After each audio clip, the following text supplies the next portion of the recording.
ጾምን ቀድሰዋል አውጀዋል እኛ አሁን ከኦርቶዶክስ ጋር እየተነጋገርን ያለ ነው ለምንድነው መጽሐፍ ቅዱስ የማይለውን ኦርቶዶክስ እያለች የምትዋሸው ህዝቡ ላይ ነው እንዴ እኛ እኮ መጽሐፍ ቅዱስ እኮ ስላነበብን ነው ኦርቶዶክስን ቻሌንጅ እያደረግን ያለ ነው የኦርቶዶክስ ህዝብ ደግሞ መጽሐፍ ቅዱስን ስላላነበበ ነው ካህኑና ህዝቡ ማን ነው ህዝቡና አገልጋዮቹ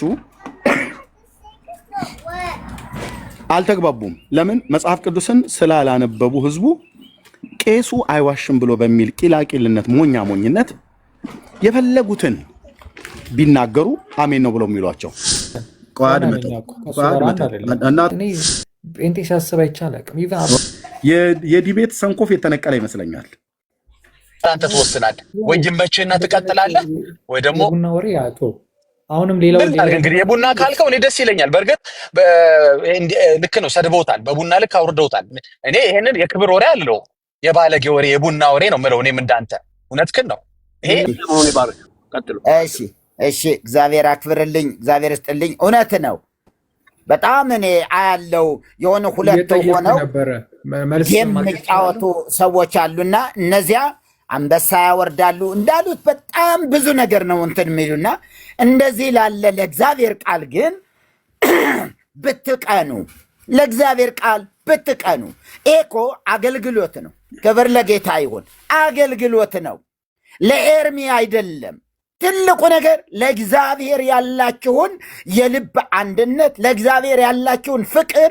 የምትገልጹበት ነው ይሄ ቃል ትክክል ነው ይሄ መልእክት መቀጠል አለበት የምድራችን ጨለማ መገፈፍ አለበት ምን እንዲወጣ የተደፈነው ነገር እንዲወጣ ወርቁ እንዲወጣ ከላይ ያለው ቡትቶ መነቀል አለበት መገፈፍ አለበት ነው ስለዚህ ጨለማው እንዲገፈፍ ብርሃኑ ብቅ እንዲል አያችሁ ብቅ እንዲል ቢያንስ ለምድራችን ጠብ የሚል ጸሎት ለምድራችን ጠብ የሚል ጾም ለምድራችን መልካምን ነገር ይዞልን የሚመጣ መንፈሳዊ ነገር ተቀብረዋል እና ስለዚህ ይሄ እንዲመጣ እንዲህ እናድርግ ሲባል ጥሩ ነው እግዚአብሔር ይመስገን ስለዚህ ነበር መሪ አቤት የገና ጾም ትጾማለህ አቤት የገና ጾም ትጾማለህ በጣም ብዙ ጾምን እጾማለሁ የራሴ ጾም እጾማለሁ የቤተ ክርስቲያን ጾም እጾማለሁ ይኸውልህ ጾም ግን መጽሐፍ ቅዱሳዊ ጾም የተጠየቀው መጀመሪያ ወደ ተጠየቀው ወስዳለሁ መጽሐፍ ቅዱሳዊ ጾም ማን ነው መጾም ያለበት መቼ ለምን ዓላማው ምንድን ነው የጾሙ ዓላማ ምንድን ነው ከዛ ውጤቱስ ምን ሆነ መጽሐፍ ቅዱስ ሰዎች በዓላማ ጾሙ ውጤቱን መልካም ውጤት ሲያዩ መብላቸውን ቀጠሉ እንዲሁ ዝም ብሎ ነገ ይገባል ከዛ ደግሞ የሚቀጥለው ደግሞ ይወጣል በሚል ዓላማው ባልታወቀበት ምክንያት ህዝቡ ለምን እንደሚጾም ዓላማው ባልገባበት ወይም ደግሞ የመጨረሻው ውጤቱ ምንድን ነው ምን አገኘን ጾምን ከዛ ምን ተገኘ ምን ለውጥ መጣ የፈለግነው ነገር አገኘን ወይ ስለ ሰላም ከሆነ ሰላም መጣ አገኘን ከዛ ጦርነትን አስመልክቶ ሰው ምን ያደርጋል ይጾማል ጾምን ይጾማል የሚገድፈው ወይም የሚተወመን መቼ ነው ጾሙ ጦርነቱ ሲያበቃ ሰላም ሲሆን እንጂ በየመንገዱ ወራጅ እያሉ የሚሄድ አይደለም ስለዚህ ጾም ልበበል የኔ ወንድም ጾም ዓመቱን ሙሉ መጾም ይችላል ሰው ግን በምን በዓላማ ዝም ብሎ ተጭኖት አይደለም ቅበላና ፋሲካ ያለበት ሳይሆን ዓላማ የሌለው ጾም ነፍ ነው እስቲ ከነፉ አንዱን ንገረኝ ምንም አሁን ወደ ርዕሱ እንምጣና እነግርሃለሁ አሁን ነቢያት ጾመ ነቢያት ተባለ ከነስሙ ህዳር 15 ገብተዋል በዚህ በሌላው ደግሞ በዚህ በአገራችን ሌላው ክፍል ደግሞ ህዳር 19 ይገባል ህዳር 19 ይገባል እሺ ስለዚህ ጾመ ነቢያት እነማን ናቸው የጾሙ እኔ ማንም ይጾም ነቢያቱ ይጾም ማንም ይጾም ኖ እንደዛ አይደለም ማን ነው የጾመው ሳይንሱ ራሱ ስለ ሳይንስ አይደለም እናወራ የኔ ወንድም፣ በሃይማኖት ደረጃ ማለት ነው። ሳይንስ ራሱ ጾሙን እየደገፈ ነው። ምንም የምታመጣው ነገር የለም። ሆድ ቢጠቀጠቅ ትርፉ በሽታ ነው። እሺ ማን ነው ጾመ ነቢያት? ለምን ጾመ ነቢያት ተባለ? ማንም ይባል ጾመ መላእክትም ይባል እኔ አይመለከተኝም፣ እሱ አይደለም ግን። ስለዚህ ዝም ብለህ ሳታውቅ ነው የምትጾመው ሳታውቅ ነው የምትጾመው። ጾመ ነቢያት ሲባል በቃ ጾመ ነቢያት አሉኝ እጾማለሁ እንጂ ማጥናት አለብኝ ብለህ የእግዚአብሔር ቃልን አታጠናም። ምንድን ነው ትርጉሙ? ጾም ራስን ማድከም ነው። ነቢያት ተባለ መላእክት ተባለ፣ ምንድን ነው ችግር? አንተ ምንድን ነው ራስን ማድከም ማለት? በቃ ጾም እግዚአብሔር እንድታስብበት ነው። ከዛ ራስን ታደክማለህ። እግዚአብሔር እንድታስታውስ በጾም በጸሎት እግዚአብሔር እንድትተጋና እግዚአብሔር እንድትጠይቅ ነው። ዝም ብለህ ያገኘውን እንዳትበላ ነው ጾም ማለት። ወተት እየጾሙ 12 ጃምቦ ድራፍት ጨልጦ መውደቅ መነሳቱ ይሄ ነው መገዛት? ይሄ ነው መታዘዝ? ይሄ የቀበሌ ወሬ ነው። ይሄ ነው የቤተ ክርስቲያን ያው አንተ አሁን በጠቅላላ ይኸው ምድሪቱን ማንም ቢሆን ያያታል። በየጠጅ ቤቱ ያለው በየስጋ ቤት ግሮሰር ቤት ሂድ፣ ስጋዋ ዝግ ናት። መጠጡስ እንደ ጉድ አየህ፣ ጠረጴዛው እስኪፈስ ድረስ በቢራ ሞልቶ ቢራ ጠርሙስ ሞልቶ እስኪፈስ ድረስ አለ። ስጋዋ ተዘጋች። አጠብስ ፈልጌ ነበር ብትል ማንም አይሰጠም፣ ጾም ነው። እሺ ልታመነዝር አልጋለ ብትልስ አለ፣ ግቡ። ይቱ ይሄ ጾም ነው እንዴ? ጾም እንዴ? ማመንዘር ለምን አልክ? ቅድም እኮ ሴክሱ ይከለክለናልና ሴክስ መደረግ አለበት፣ ጾሙ ሴክስ ያግዳል ስትል ነበር አይደል እንዴ? ምን ይህ አልተከለከለም። በኦርቶዶክስ ክልከላ የሚባል የለም። የኃጢአት ክልከላ የለም። በአመት የተወሰነ ቀን ነው የለም እኮ ጾሙ በደንብ አላልክም? ሜት አድርግ ልነግርህ ነው። ይኸውላቸው በኢትዮጵያ ኦርቶዶክስ ተዋሕዶ ቤተክርስቲያን ያሉ አጽዋማት በፍጹም አእምሮ ላለው ሰው፣ መልካም ሕሊና ላለው ሰው፣ አእምሮ ለተፈወሰ ሰው በፍጹም ተቀባይነት የላቸው። ምክንያት ውስጥ ናይት ክለብ አድሮ ይጾማል፣ ሴተኛ አዳሪም ትጾመዋለች፣ ዘፋኙ ይጾመዋል፣ ሰካራሙ ይጾማል፣ አስማተኛው የሚጾመው ጾም ይሄ ነው እንዴ? ጾም ንስሐ ነው። ጾም ራስን ለእግዚአብሔር ማስቀደስ ነው። ቀንን ለእግዚአብሔር መለየት ነው። ባልተቀደሰ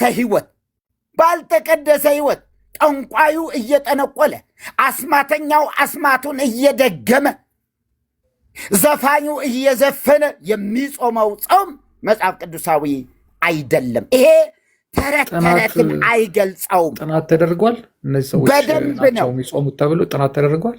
በጣም በደንብ ነው። እነሱ አይጾሙም። ጾም የለም። ማንም አይጾምም። ዘፋኝ አይጾምም። ማንም አይጾምም። ዘፋኝ አንድ ሰው አንድ አሳየኝ። ሮብ ቀን ወተት የሚጠጣ ካለ በምንም ተአምር ይሄ ኢትዮጵያ ወይ የኦርቶዶክስ አማኝ አይደለም። በእርግጥ አማኝ ካልሆነ ኦርቶዶክሳዊ ካልሆነ በእርግጥ አይዘፍንም። ቆይ በእርግጥ ኦርቶዶክሳዊ ሰው ያልሆነ አይዘፍንም። ሙስሊም አይዘፍንም፣ ካቶሊክም አይዘፍንም። ማነው ፕሮቴስታንቱም አይዘፍንም። የዘፈን ካሴት አያወጣም። እነሱ ግን እንቅረበው። ከዛ በኋላ ቀስ በቀስ ኃጢአታችን ትክክል ነው። መጠጥ ቤቶቹ ስጋ አይሸጡም፣ መጠጡን ግን ይሸጡታል። ሮብና አርብ ማለት ነው። ይቀጥሉ። በትክክል ነው። ምክንያቱስ ክፉ መናገር ኃጢአት አይደል? ኃጢአት ነው እኮ። ይጹም ልሳን እምነቢበእከ ይላል። ይጹም ልሳን እምነቢበእከ፣ አንደበት ክፉ ከመናገር ይከልከል አለ። ጾም እንዲህ ከሆነ ወተት የጠጣ ሰው እንዴት ነው የሚሳደበው? አረቂ ከጠጣ ሰውና ወተት ከጠጣ ሰው የትኛው ነው ተሳዳቢ የሚሆነው? የትኛው ነው ክፉ የሚሆነው? የትኛው ነው ወደ ዝሙት የሚሄደው? የቱ ነው? አረቂ የጠጣ ወይስ ወተት የጠጣውን? የቱ ነው? ተገላቢጦሽ ነው። ምግብ ፕሮቴስታንት ከምግብ ውጭ መኖር ስለማይችል ያው እናንተ ጾም ስለማትወዱ እቺ ናት። አየህ ጾመኛ ነህ አንተ። መጽሐፉ ግን ምን ይጹም ልሳን እምነቢበከ ያለ ማን ነው መሪጌታ? ሌባው ተይዞ አሉ። ሳንዱች ይዘዋል። ሳንዱች ስጋ ያለውን ሳንዱች ይዘዋል እና ሰርቆ ሲሮጥ ጊዜ ምን ነው ለምን ሰረክ ሲሉ ጊዜ ሪቦኝ ነው አለ። ምን ዳቦ በእጄ ይዘለ ምን ጾም ነው?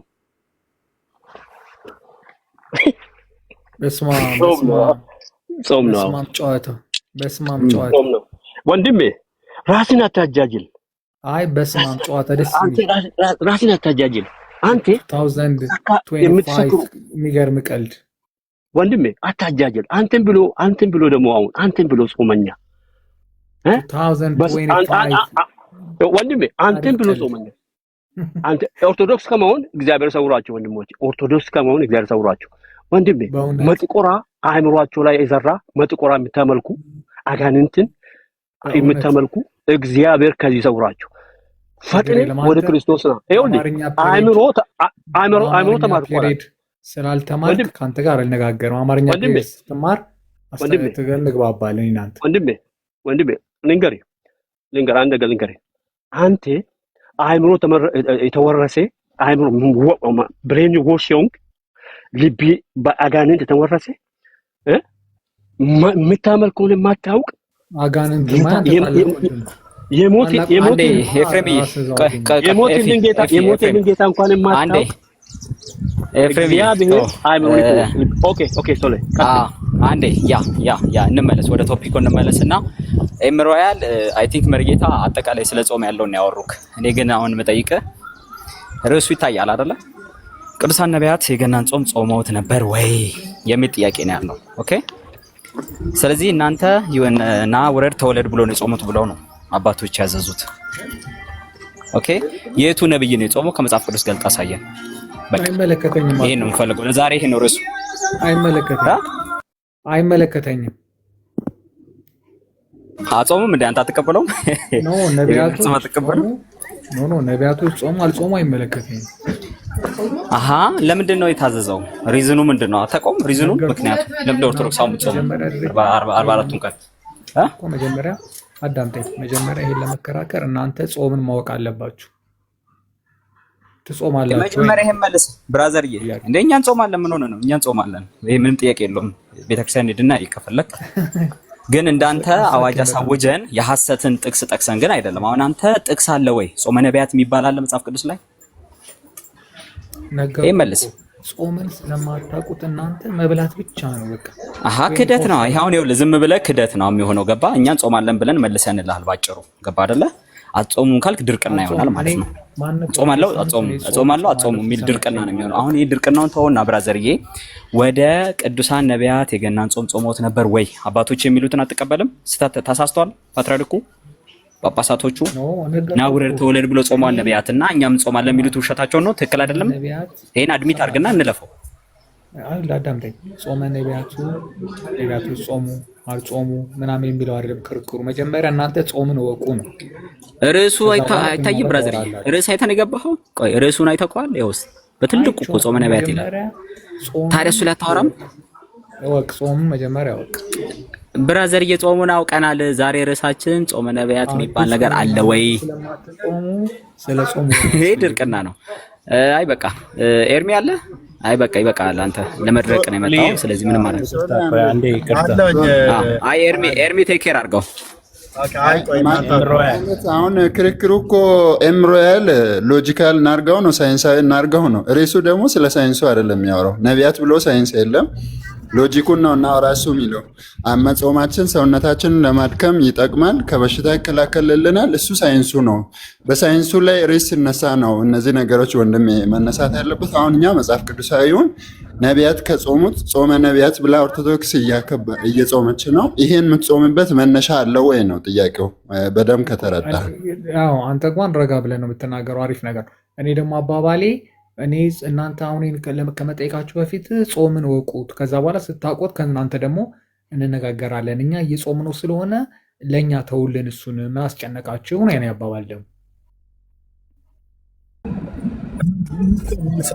እኛ አረ ነው ለምን ወንድሜ እንደዚህ እንደምትሆን ማለት ነው።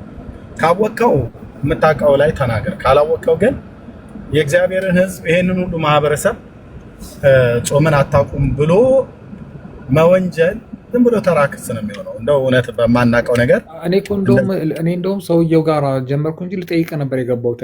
እኔ ምንድነው ኦኬ እሱ ተጠይቀን አለ። ግን በጣም ብዙ ጊዜ ይኸውልህ እኛ ጾምን አሁን ስለ ነቢያት ይህን ጾም ጾመዋል ብለን መጽሐፍ ቅዱሳዊ ጥያቄ የምንጠይቀው እናንተው ራሱ በኦርቶዶክስ ቤተክርስቲያን ይህንን ጾም የነቢያት ጾም ተብሎ ስሙንም ጭምር የሰጣችሁት እናንተ ስለሆናችሁ ማለት ነው።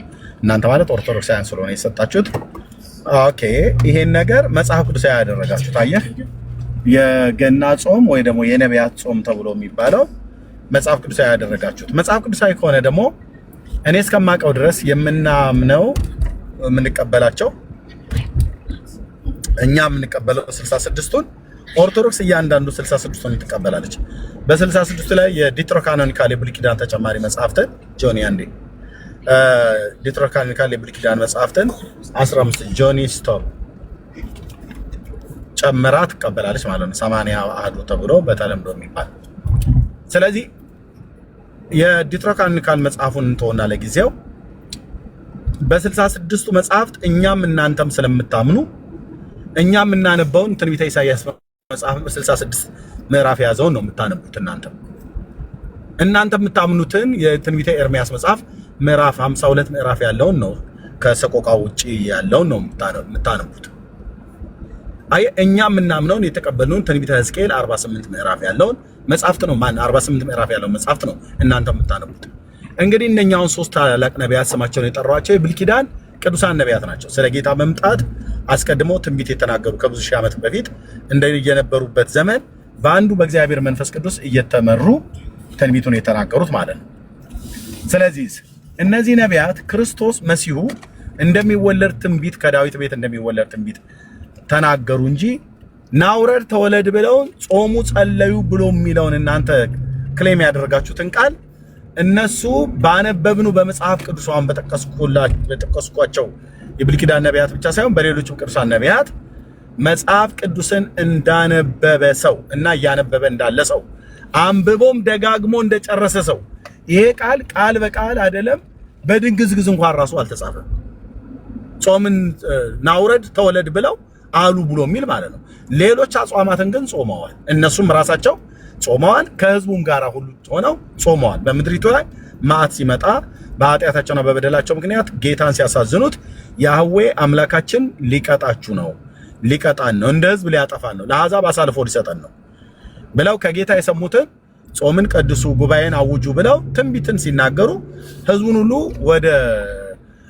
ወደ ጽድቅ ጎዳና ለመመለስ ተመለሱ ብለው ሲሉ እነሱም ጭምር አብረው ተመላሾች ነበሩ፣ ከሳቱበት ጎዳና ማለት ነው። ለምሳሌ ኢሳይያስ ምዕራፍ 11 ላይ እንደዚህ ይናገራል። መኪና እየነዳሁ ስለሆነ መጽሐፍ ቅዱስ መጥቀስ አልችልም ማለት ማውጣት አልችልም። ምን ይላል? ጌታ በዚህ ህዝብ መንገድ እንዳልሄድ በጽኑ አስጠነቀቀኝ ይላል። ምን አይነት ህዝብ ነበር ያ ህዝብ? ኢሳይያስን ነው እንግዲህ ልብ በል በጽኑ አስጠነቀቀኝ ብሎ የሚለው ታላቁ ነብይ ነው። ምን አይነት ህዝብ ነበር በወቅቱ የነበረው ህዝብ? ምዕራፍ 11 ላይ አስጠነቀቀኝ ብሎ የሚለው ነብይ በምን አይነት ህዝብ መካከል ነበር የተቀመጠው? ወገንና የራሱ ዘር በሆነው ትውልድ መካከል የተቀመጠው ያ ህዝብ በዛ ዘመን የነበረው ህዝብ ምን አይነት ህዝብ ነበር ብለን ስንል ምዕራፍ 6 ላይ ከንፈራቸው የረከሰባቸው ሰዎች ነበሩ። ከንፈራቸው የረከሰባቸው ሰዎች በእነሱ መካከል ተቀምጫለሁና አቤቱ ጠፋው ብሎ ሲጮህ የነበረበት ነበር እና በደል፣ ኃጢአት፣ ግፍ፣ አመፃ፣ እርኩሰት፣ ጣዖት አምልኮ፣ ምንዝርና፣ ደም ማፍሰስ፣ መበለትን መበደል፣ ጉቦን መውደድ፣ ፍርድን ማጣመም እንዲህ አይነት አመፃ ነበረ ከተማይቱ ውስጥ ህዝብ ውስጥ ማለት ነው። ህዝቡ ደግሞ ይኖርበት የነበረውን ከተማ አጠቃላይ ህዝቡን ሁሉ ጭምር ማለት ነው። ምን ይላል? አለቆቿ ገዢዎች እንኳን የነበሩት በወቅቱ የሌቦች ባልንጀሮች ሆኑ ይላል። ጉቦን ይወዳሉ፣ አመፅን ያደርጋሉ፣ የፈለጉትን ይገላሉ፣ የፈለጉትን በህይወት ያኖራሉ እና በዚህ መንገድ እንዳልሄድ በጽኑ አስጠነቀቀኝ ብሎ ሲል እሱ ራሱ እንኳን እኔም አንደበቴ ከነሱ ጋር አንደበታቸው ከረከሰባቸው ሰዎች ጋር በመቀመጤ አንደበቴ ረክሶብኛል ብሎ የተናገረ ኢሳይያስ በንስሐ ጭምር ወደ ጌታ ተመልሷል ማለት ነው። እንዲህ አይነትን ጾም የጾሙበት ጊዜ አለ። አጠቃላይ ምድሪቱ ላይ ከመጣው ግፍና አመጽ የተነሳ ወደ ሰራዊት ጌታ ወደ እግዚአብሔር በብርቱ ተመለሱ ብለው የተናገሩ ነቢያት ራሳቸው ሙሉ እንኳን ከአንዳንድ ነገሮቻቸው ተመልሰዋል። ከአንዳንድ ኃጢአታቸው እግዚአብሔር እንዲያነጻቸው እንደነ ኢሳያስ አይነቶቹ ሲጠይቁ ከሱራፌል አንዱ እየበረረ መጥቶ ከመሰዊያው ላይ ባለ ጉጠት የሳት ጉጠት መጥቶ ከንፈሬን ነካው ይላል። አበሳህም ተወገደልህ ብሎ አለኝ ይላል። አየ እንደነኛ አይነትና ሌሎችን አጽዋማት በኃጢአታቸው ምክንያት በምድሪቱ ላይ ከመጣው ነገር የተነሳ ጾምን ቀድሰዋል፣ አውጀዋል። እኛ አሁን ከኦርቶዶክስ ጋር እየተነጋገርን ያለ ነው። ለምንድነው መጽሐፍ ቅዱስ የማይለውን ኦርቶዶክስ እያለች የምትዋሸው ህዝቡ ላይ ነው እንዴ? እኛ እኮ መጽሐፍ ቅዱስ እኮ ስላነበብን ነው ኦርቶዶክስን ቻሌንጅ እያደረግን ያለ ነው። የኦርቶዶክስ ህዝብ ደግሞ መጽሐፍ ቅዱስን ስላላነበበ ነው ካህኑና ህዝቡ ህዝቡና አገልጋዮቹ አልተግባቡም። ለምን? መጽሐፍ ቅዱስን ስላላነበቡ ህዝቡ ቄሱ አይዋሽም ብሎ በሚል ቂላቂልነት ሞኝነት የፈለጉትን ቢናገሩ አሜን ነው ብለው የሚሏቸው። እዚህኛ ቤት ግን አይሰራም። አሁን እዚህ እስከሚሰሙ 630 ሰው ቢሃይንድ ባይ ብዙ ሺህ ሰው አለ። ብዙ የሚሰሙ ፓስተሮች አሉ፣ ትልልቅ አገልጋዮች፣ ቤተክርስቲያን ህዝብ የሚያሩ የመድረክ አገልጋዮች ነን። እዚህ የምናገለግል ሰዎች ነን ሁላችንም። በዚሁ በእግዚአብሔር ህዝብ ፊት እግዚአብሔር ጸጋ ሰጥቶን በመድረክ ሁሉ የምናገለግል ሰው ላይ ብቻ አይደለም። በመድረክም አገልግል፣ ቲክቶክም ላይ አገልግል፣ የትኛውም ቦታ ላይ አገልግል። መጽሐፍ ቅዱስ የማይለውን የምትል ከሆነ እዚህኛ ቤት የቱ ጋር ነው ብለህ የምትለው አምጣ ትባላለህ። አምጣ። ሮያል ቢናገር ምናልባት ነቢይ ወይ ፓስተር ወይ ሐዋርያ ስለተባልክ እንለፈው ተብሎ አይባልም። ኤርሚያስ ስለተናገረው እንዴ እንለፈው እንግዲህ ምን ልናደርግ እንችላለን? እሱ ብዙ ህዝብ ነው የሚሰማው የሚባል ነገር የለም። ታመጣለህ። ከየት ነው ያመጣው? የቱ ጋር ነው የተጻፈው? የገባሁትኝ ኤርሚያስ ለጠይቅ የገባሁት ምንድን ነው ማለት ኖርማሊ ርዕሳችሁ ካልሆነ ይቀር። እኔ ልጠይቅ የገባሁት ምንድን ነው ፕሮቴስታንቶች ትጾማላችሁ ወይ ብዬ ልጠይቅ። አዎ በደንብ ነው የምጾመው። መቼ ሳንጾም ነው ሰምቼም አላውቅም።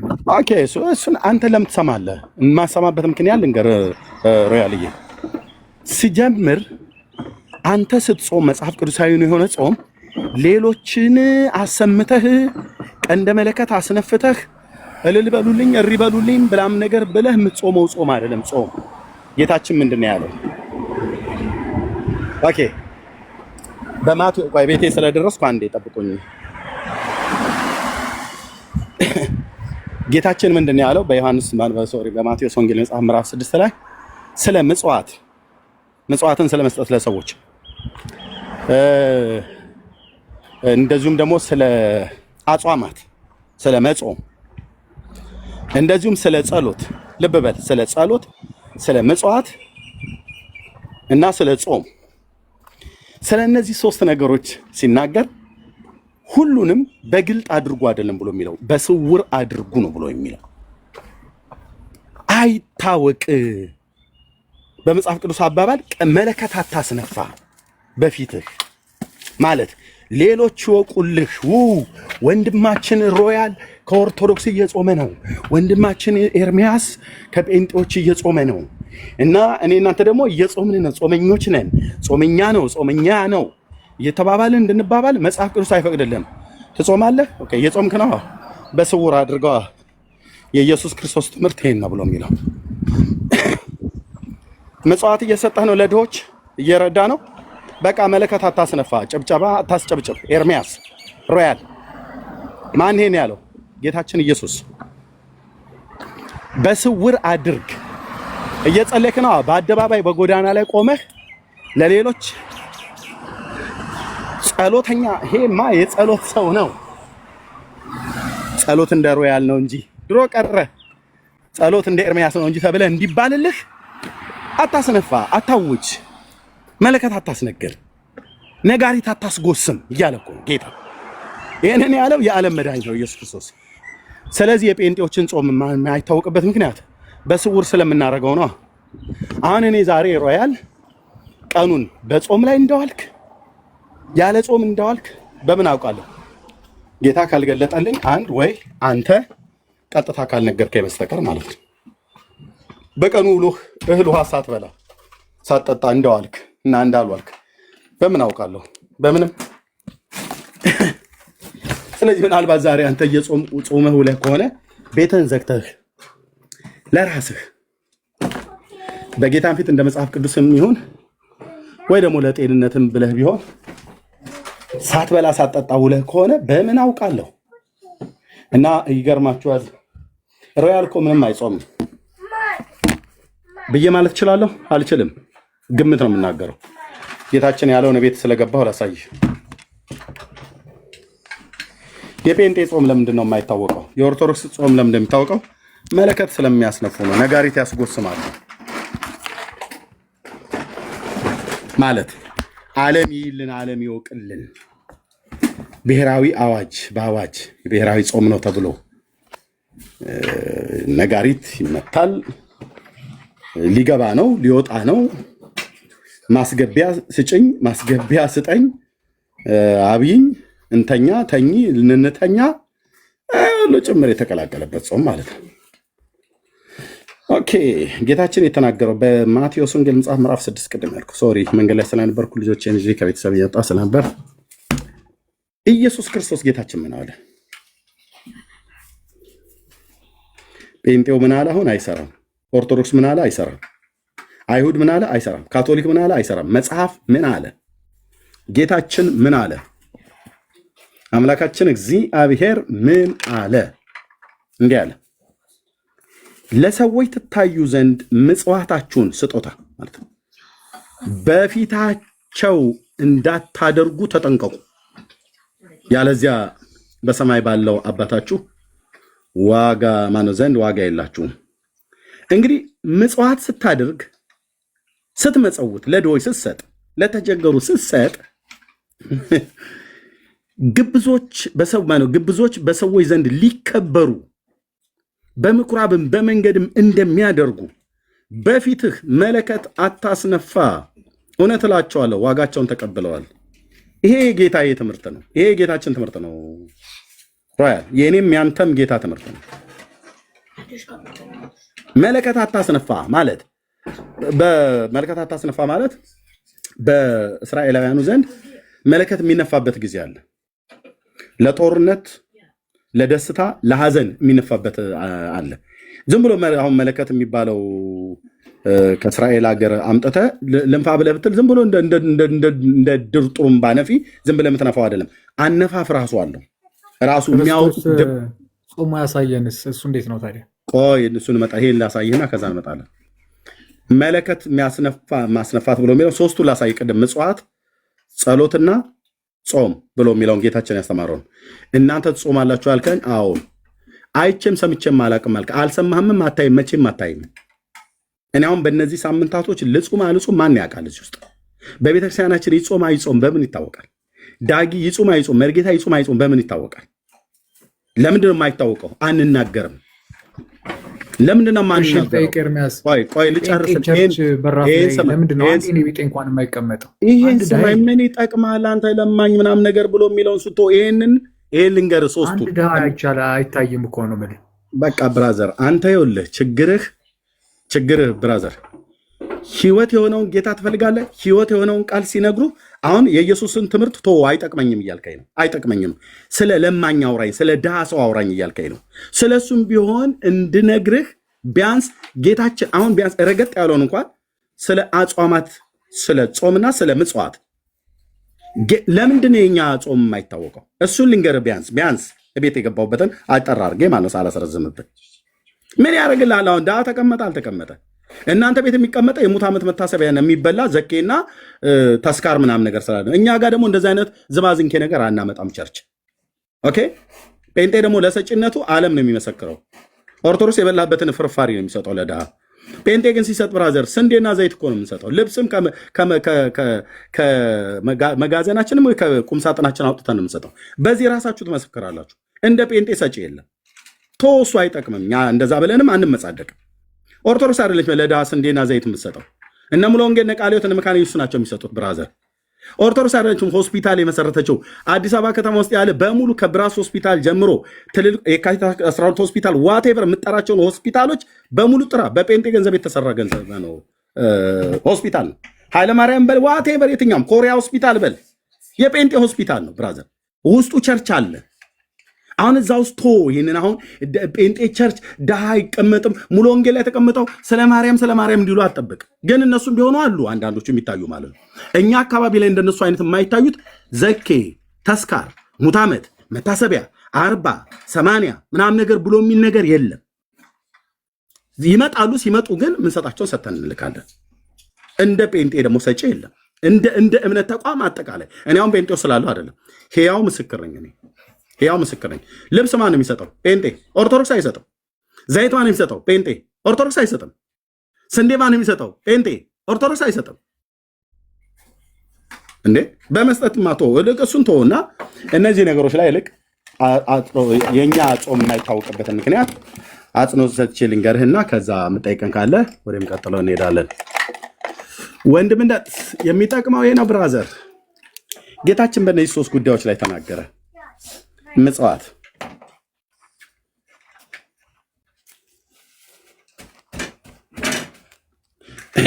ጾም፣ ጸሎት። እነዚህን 3ቱን እንዴት ነው አድርጉ ብሎ ያለው? ስትመጸውቱ ለሌሎች ስትሰጡ፣ ሮያል ቀንደ መለከት እያስነፋ ኤርሚያስ ቀንደ መለከት እያስነፋ ማለት ሌሎች እንዲያውቁልህ እያደረግህ አትስጥ እያለ ነው ጌታችን። አትስጥ እያለኝ ነው ጌታዬ። ታዲያ በስውር አድርጉ፣ ተጠንቀቁ። ለሰዎች ትታዩ ዘንድ ምጽዋታችሁን በፊታቸው እንዳታደርጉ። ሰዎች እያዩአችሁ አትስጡ። ለታይታ ብላችሁ አትስጡ። በስውር ስጥ። አንድ እሺ ጌታዬ፣ አንተ ግን ምጽዋትህን ስታደርግ በስውር እንዲሆን በቀኝህ የምትሰራውን ግራህ አይወቅ፣ በስውር የሚያይበትህ በግልጥ ይከፍልሃልና ስትሰጥ በግልጥ ሳይሆን በስውር ስጥ። ለሰዎች እያሳየ ዘማሪ ዳጊ ዘረገፈው አይደለም እንዴ? ሮያልማ አነጋጋሪ ነው። በመኪና ጭኖ እኮ መቶ ነው ዶላሩን የዘረገፈላቸው ተብሎ እንዲባል አታድርግ እያለ ነው። የጌታችን ትምህርት ነው። ጴንጤ ሆነ ኦርቶዶክስ፣ ካቶሊክ ማንም ዳር ይይዛል ማለት ነው። ኦኬ፣ በስውር አሁን ሮያል በስውር ብትሰጥ እኔ አላየውም ማለት ነው። አሁን ሮያል ሰው መሰላችሁ እንዴ? ይሄ ንፉግ ስስታ ሲሰጥ እኮ አይቼው አላቅም ብዬ ብል አግባብ ነው? አይሆንም። ለምን ነው አግባብ የማይሆነው? ኤርሚያስ አላየም ማለት ሮያል አልሰጠም ማለት ነው። ሮያል ደግሞ ሲሰጥ ኤርሚያስን ማሳየት አለበት ማለት ነው? በፍጹም። አንተ ስታደርግ ነው ያላየሁም ማለት አንተ ነገሩን አታደርገውም ማለት አይደለም። አንተ ያደረግከው በስውር ስለሆነ ነው። እኛ የምንሰጠው በስውር ስለሆነ ወይም የምንጾመው በስውር ስለሆነ ወይም የምንጸልየው በስውር ስለሆነ በስውር ብሎ የሚለውን ያዘልኝ። ኦኬ፣ ስትጸልዩም አለ። አቤት የጌታችን ትምህርት እንዴት እኮ ማር እኮ ነው መሰለ፣ ማር ወለላ። ስትጸልዩም እንደ ግብዞች አትሁኑ፣ ለሰው ፊት ትታዩ ዘንድ በምኩራብ በመንገድ ማዕዘን ቆመው መጸለይን ይወዳሉና። ግብዞቹ እውነት እላችኋለሁ ዋጋቸውን ተቀብለዋል። አንተ ግን ስትጸልይ ሮያል ኤርሚያስ ወደ እልፍኝ ግባ፣ መዝጊያህንም ዘግተህ በስውር ላለው አባት ጸልይ፣ በስውር የሚያይ አባት በግልጥ ይከፍላል። ምን ነው ጌታዬ ሁሉ ነገር በስውር አደረግከው? በቃ የሚያይህ ጌታ ይህ ነው። ሰው አየህ አላየህ ተወው፣ እሱን አይጠቅምህም። የምታረገው ለጌታ ብለህ ከሆነ የምታረገው የምትጾመው ወደ እግዚአብሔር ከጌታ ጋር ለመገናኘት ከሆነ ጾም የምትጾመው ከጌታ ጋር ለመገናኘት ከሆነ ምጽዋትም የምትሰጠው ለድሆች ነው አይደል? ሰጠው ለድሃ የሚሰጥ ለእግዚአብሔር ያበድራል ብሏልና እሱ እያየህ ስጥ፣ ሰው እያየህ አትስጥ እያለ እሱ እያየህ ጾም፣ ሰው እንዲያቅልህ አትጾም። እሱ እያየህ ጸልይ፣ እሱ እንደሱ በግልጥ እንዲከፍልህ በስውር ጸልይ፣ ሰው ግን እንዲያውቅልህ በአደባባይ ጸልይ እያለ ነው። በስውር ምን አለ? ምጽዋትህን በስውር ስጥ፣ ጸሎትህን በስውር ጸልይ። ኦኬ፣ ጸሎት አሕዛብ በመናገራቸው ብዛት እንዲሰሙ ይመስላቸዋልና ስትጸልዩ እንደነሱ አትሁኑ። ጸሎት ለበበል መጽዋት ጨረስን። በምን በስውር ጾም ጨረስን። ያው ማነው ጸሎት ጨረስን። ጸሎት ስትጸልይ በስውር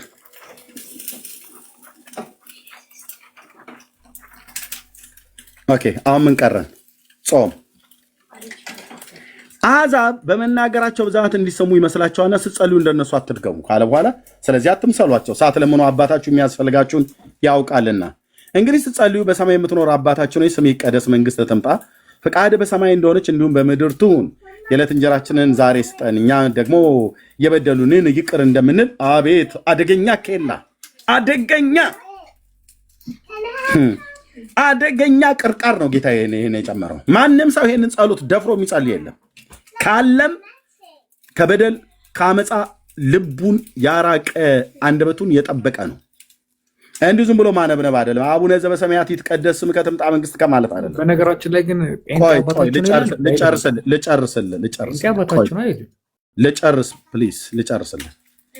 ከዛ ጨርሻለሁ። አንዱን የቀረው ከዛ ትቀጥላለህ። ኦኬ። ከክፉ አድነን እንጂ ወደ ፈተና አታግባን፣ መንግሥት ያንተ ናትና ኃይል፣ ክብር፣ ምስጋና ለዘላለሙ አሜን ካለ በኋላ ለሰዎች ኃጢአታቸውን ይቅር ብትሉ የሰማይ አባታችሁ እናንተ ደግሞ ይቅር ይላችኋል። ለሰዎች ግን ኃጢአታቸውን ይቅር ባትሉ ኃጢአታቸውን ይቅር አይላችሁም ካለ በኋላ ጾም መጣ። ስትጾሙ እንደ ግብዞች አትጠውልጉ። እቺ ነበረች የቀረችው። እንደ ግብዞች አትጠውልጉ፣ ለሰዎች እንደ ጦመኛ ሊታዩ ፊታቸውን ያጠፋሉና እውነት እላችኋለሁ ዋጋቸውን ተቀብለዋል። ፊታቸውን ያጠፋሉ ማለት ጠውልቅ ያደርጉታል። ፊታቸው ኮንስስ ወይ ይኸው ሰውነቱን በቃ በጦም ያደከመ እያት በጣም እኮ ነው የምጸለየው። ፊታቸውን አይታጠቡ፣ ዘይት አይቀቡ፣ ጾመኛ ለመምሰል ለመሞከር ፊት ዝንባቸውን ይወረዋል ማለት ነው። እንደሱ አይነት አታድርግ እያለ ነው ባጭሩ። መጠውለግ ብሎ የሚለው ድክም ማጠቃ ጉስቁልቁል ማለት ነው ነገር ማለት ነው። ኦኬ። አንተ ግን ይላል ማ ጌታችን ሮያል ኤርሚያስ ጴንጤ ኦርቶዶክስ፣ አንተ ግን ስትጦም በስውር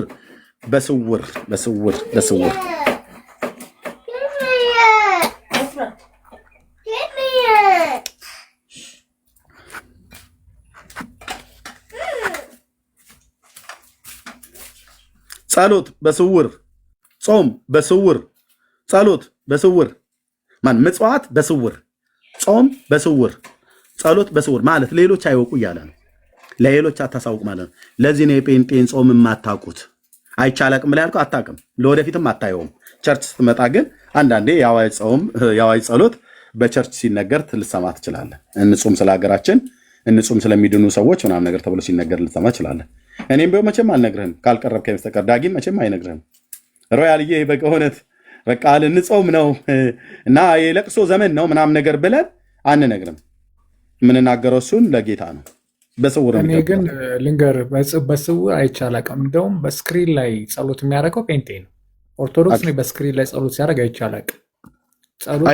ይህን ግን መለስክልህ። የማታውቅበት ምክንያት በስውር ስለሆነ ነው። ጨርሻለሁ። አይደለም በስክሪን ላይ ጸሎት ሲያደርግ የማየው ጴንጤ ነው። ኦርቶዶክስ አይቻላቅም። አሁን ደግሞ ጸሎት የሚያደርገው ጴንጤ ነው። እንዴ የጠየከኝ እኮ ብራዘር፣ ስትጾሙ እናንተ ትጾማላችሁ አልከኝ። አዎ አልኩህ። እኔ ግን አይቻላቅም አንድ ቀንም ብለህ ስትል አዎ አይተህ አታውቅም ብዬ ይሄን ካነሳው ዘንዳ ማቴዎስ ወንጌል መጽሐፍ ምዕራፍ 6 ቅድም በመኪና እየነዳው ስለነበር አላሳይህም ብዬ አልኩትኝ። እቤት ስገባ አሁን መጥቼ ይሄን ካነሳው ዘንዳ ጌታችን ኢየሱስ ክርስቶስ ምጽዋትንና ጸሎትንም አብሮ ጨምሮ የተናገረበትን ክፍል በማቴዎስ ወንጌል መጽሐፍ ምዕራፍ 6 ላይ በስውር አድርጉ ብሎ አለ። ጴንጤዎች ስትጾሙ ለኦርቶዶክስና ለካቶሊክ ለሙስሊሞች ሁሉ ነጋሪት እየደለቃችሁ እያስመታችሁ ጹሙ አላለንም። ምጽዋትም ስትሰጡ ኦርቶዶክሳውያን ሙስሊሞቹም እንዲያዩአችሁ ባካችሁ መንገድ ላይ አንዷን ብር 10 ሳንቲም 10 ሳንቲም እያደረጋችሁ 10 ቦታ እየበተናችሁት ወይ ደግሞ 5 ሳንቲም ካለች አይደው 20 ቦታ እየበተናችሁ ለሰዎች እንደዚህ ቅጭል እያደረጋችሁ ለፉ አላለም። ኦኬ አላለም። ጸሎትም ስትጸልዩ አደባባይ ላይ ቆማችሁ ሌሎች አሕዛብ እነሱ እንደሚያደርጉት ግብዞች እንደሚያደርጉት አድርጉ አላለም። ስትጸልይ በስውር ወደ የሚያይ ወደ አባትህ ቤትን ዝጋና አልፈኝ ዝጋና ጸልይ። መቼ እኔ እኮ የምለው እኮ አሁን ለምሳሌ የክርስቶስ ለኛ ተው አንነግርም እንደ ሚስጥር ንገሩኝ ነው እንደምትለው አንተ በግድ እኮ ሚስጥር ቆይ ሮያልዬ ሚስጥር ንገሩኝ እያልክ ነው። ሚስጥር አይነገርም። በስውር ማለት በሚስጥር ማለት ነው። በቃ ሚስጥር ስውር ማለት ነው። እኔ ልነግራችሁ ኖ እኔ ኤርሚያስ አንድ ገል ንገር፣ ራስንማ አታታልልም። ጴንጤ ነው በስውር የሚሰጠው። ኧረ እባክህ ተው በእናትህ። አንዳንድ ግብዝነት የተጠናወታቸው እንደሚያደርጉ ቅድም ስናገር ነበረ። ካሜራ ገልጠው የሚያመጡና የሚያሳዩ እነሱ ግብዞች ይባላሉ። ልክ እናንተ ቤት እንዳሉት ግብዞች ማለት ነው። ከዛው ቤት ሲወጡ ክርስቶስ 40 ቀን 40 ሌሊት የጾመውስ እናንተ መቼ የምታስቡት? ጾሟል። እሺ እናንተ መቼ አሰባችሁት? እሱ ስውር ነው። ጾምና ጸሎቴን አድምጠኝ። ጾምና ጸሎቴን አስቡልኝ አላለ። መቼ ነው ታዲያ የምታስቡት? ሮብና ዓርብን በልታችሁ አስቡልኝ አላለም። አስቡልኝ ባላለበት እናስብልሃለን ብለን አንለው። አስቡልኝ አላለም። አስቡለትም ብሎም አላለም መጽሐፍ። እንዴ መቼ ነው የምታስቡት ታዲያ? እንዴ አስቡልኝ ባላለበት ለምን የምታሳስበናል? ኖ እሱን የምታስቡበት ጊዜ እኮ የለም እኮ። እኔ በጣም ማወቅ ፈልጋለሁ። ጴንጤ መቼ ነው አስቡልኝ ብሎ ባላለበት? ልብ በልና ስማኝ፣ እየነገርኩ መቼ ነው የምታስቡት ትለኛለህ። አስቡልኝ ብሎ አላለም። አስቡለትም ብለውም ሐዋርያት አላሳሰቡም። አለቅ። ስለዚህ ክርስቶስ የጾመው ጾም እናንተን አይመለከትም ማለት ነው እንዴ? ለምን ጾሙ እንደጾመ ንገረኝ ብለህ ካልክ እነግርሃለን። ጾሟል። መቼ እንደጾመ ልነግርህ እንወዳለን ከፈለክ ማለት ነው። መጽሐፍ ቅዱስ እንደሚላል ግን ጾሙን የጾመውን ጾም ግን እናንተ አያገባችሁም አይነት ነገር። እንዴት ነው አያገባችሁም ማለት? ምን ማለት ነው አያገባችሁም ማለት? አትጾሙትም ጾሙን ማለት ነው። አንጾመውም፣ እኛ አንጾመውም። እኔ የጾምኩትን ጾም ጹሙን ብሎ ጌታ ለአንድም እንኳን እኛ እነ ጴጥሮስም አልጾሙትም። ወንድምዬ እውነቱን ስነግርህ ማለት ነው። ተናገር እውነቱን ፍርጥ አድርገን እውነቱን ስንናገር እንኳን እኛ እነ ጴጥሮስ እኔ የጾምኩትን ጾም ጾሙ አላላቸውም። እነ ጴጥሮስ የጌታን ጾም ጾሙ አይልም። የጌታ ቀን ስንት ቀን ነው?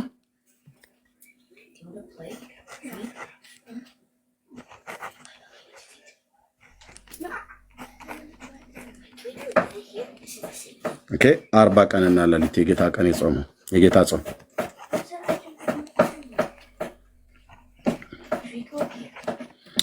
የጌታ ጾም 40 ቀንና ሌሊት ነው። ከምንድን ነው የጾመው?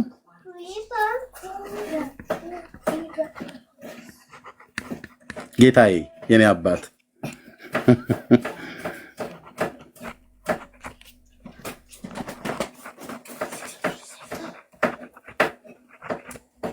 አለቅ። በእነዚህ ቀናቶች ምንም አልበላም፣ ምንም አልጠጣም። ይህን ጾም ኤርሚያስ አይጾመውም። ጾምም ተብዬ አልታዘዝኩም። ጌታ የረዳቸው ሰዎች አንዳንድ ሰዎች ጾመዋል ተብሎ በመጽሐፍ ቅዱስ ብቻ ሳይሆን በእኛም ዘመን ያሉ ሰዎች በእግዚአብሔር ጸጋ እንደዚህ ጾመዋል። አንዳንዶቹም እንጾማለን ብለው ጀምረው የሞቱም ሰዎች ሁሉ ጭምር አውቃለሁ። በዜናም በርቀት ሀገር በመጽሐፍም ተጽፎ ሁሉ ጭምር ማለት ነው። ኦኬ ጌታ ግን ጾሙ ብሎናል። የቱን? ይሄን እሱ የጾመውን ጾም ሳይሆን መጾምና መጸለይ የእግዚአብሔር ትእዛዝ እንደሆነ ነግሮናል። ይሄን ያህል ቀን ጾሙ፣ ይሄን ያህል ቀን አትጾሙ። ይሄን ስትጾሙ ደግሞ የጾም በየአይነትም መብላት ትችላላችሁ። እንደዚሁም አሳም ነገር መብላት ትችላላችሁ። ትንሽም ደግሞ አታብዙት እንጂ ጎንጨት እያላችሁ መጸለይ ትችላላችሁ ብሎ አላለን። እሱ ምንም አልበላም አልጠጣም። ስለዚህ አንድ ሰው የጌታዬን እና ታዲያ እሱስ ታዲያ ምን ነበረ? ሰው አልነበረም እንዴ? በሰውነቱ ሰው እኮ ነበር። ቢሆንም በሰውነቱ ነው የጾመው ወይስ በመለኮትነቱ ነው የጾመው? ያልተለየው ሰው ነው አይደል? ብራዘር በመለኮትነቱ ነው የጾመው ወይስ በሰውነቱ ነው የጾመው? አይደለም፣ በሰውነቱ ቢጾምም በቃ አለቀ። ስለዚህ እሱም እንደኛ ከኃጢአት በስተቀር እንደኛ ሰው ነው። ከኃጢአት በስተቀር እንደኛ ሰው ነው። በመለኮትነቱ ጾም አትለኝም። ሰው በመሆኑ ነው የጾመው። እኛ ሰው ነን አትበለኝ። ኢየሱስ ሰው አይደል እንዴ? እንደኛ ፍጹም ሰው እኮ ነው። ከኃጢአት በስተቀር በነገር ሁሉ ወንድሞቹን ሊመስለው ተገባው ይላል። አለቀ። ስለዚህ እኛ ሰው፣ እሱ ግን ሌላ አይነት ፍጡር እንደሆነ አድርጋ አታስብ። እንደኛው ከኃጢአት በስተቀር ይሄንን አካል ባጭሩ እኔ መጠየቅ በጣም ስለምፈልግ ነው ሁልጊዜ የምጠይቀውና ትችላለህ። መቼ ነው የምታስቡት ክርስቶስን ታዲያ እናንተ? ምኑን ነው የምናስበው? አሁን ለምሳሌ በጾምም በምንም እኔ ጴንጤ ሲያስብ አይቻልም። ኢቨን አባታችሁ እውነትህን ነው ሮያልዬ፣ እውነትህን ነው ማለት ብቻማ አይሆንም ወንድሜ። ይኸውልህ እልቅ እዚህ ጋር ያለውን ልጨርስና ከዛ እመጣለሁ። እሺ ጌታ ምንም አልበላም ምንም አልጠጣም። አንድ ሰው የኢየሱስን ጾም ጾማለሁ ብሎ ካለ 40 ቀን ሳትበላ ሳትጠጣ አሳየኝ። እሱ 40 ቀን አልበላም አልጠጣም ሰው ስለሆነ በሰውነቱ ነው የጾመው። በመለኮትነቱ ቻለው አትበለኝ። በሰውነቱ ነው የጾመው ሳትበላ ሳትጠጣ። ከዛስ ፈታኝም እንደተራበ አውቆ ይላል። እንደተራበ አውቆ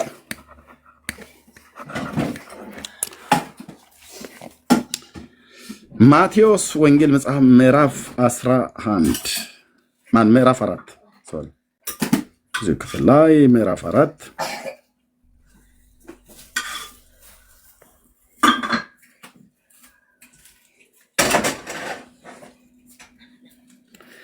ከዚያም ወዲያ ኢየሱስ ከዲያብሎስ ሲፈተን ዘንድ መንፈስ ወደ ምድረ በዳ ወሰደው።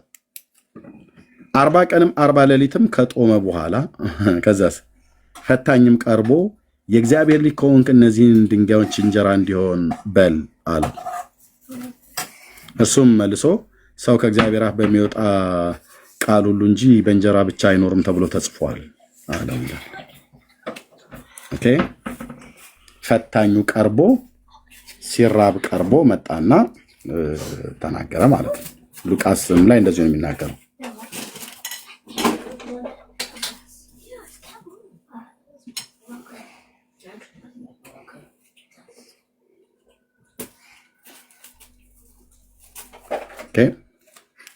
ስለዚህ መጥቶ የጠየቀው በጠየቀው ሰዓት ላይ አልበላለትም።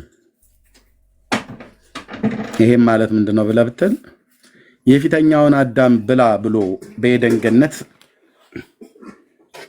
የጣለ ሰይጣን ሁለተኛውንም አዳምን የሆነውን ጌታችን ኢየሱስ ክርስቶስን ብላ ብሎ በሚል ሕግ ሊጥለው ሲመጣ ሁለተኛው አዳም ግን ብላ ብሎ የሚል ድምፅ በሰማ ሰዓት ላይ አንስቶ የሚቀረጥፍ ሆዳም አይነት አይደለም። እንደ ፊተኛው አዳም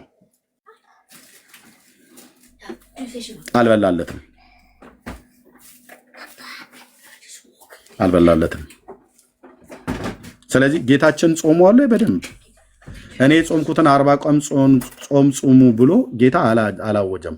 እናንተ ግን 40 ቀን እኮ አይደለም ጌታችን 40 ቀን የጾመው። ኦኬ እናንተ ግን ስንት ቀን ጾሙት? 55 ቀን 15ቱ ቀን ከየት ምን ችግር አለው? አድምጠኝ ቆይ 15ቱ ቀን ከየት መጣ? 80ስ ቢሆን ምን ችግር አለው እኮ? ምን ችግር አለው? እናንተ ቤት እኮ ችግር የለም። ምክንያቱም እንደ እግዚአብሔር ቃል ስለማትኖሩ ሁሉም ነገር ምን ችግር አለው እየተባለ ነው።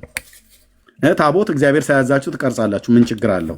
መስቀል ትሰግዳላችሁ፣ እግዚአብሔር ሳያዛችሁ ምን ችግር አለው?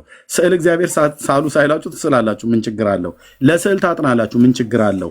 እግዚአብሔር ሳያዛችሁ ትጾማላችሁ፣ ምን ችግር አለው? ኢየሱስ የተናገረውን ትክዳላችሁ፣ ምን ችግር አለው? ምን ችግር አለው ነው እናንተ ቤት ትልቁ አደጋ ይሄ ነው። ትልቁ አደጋ ይሄ ነው። ምን ችግር አለው?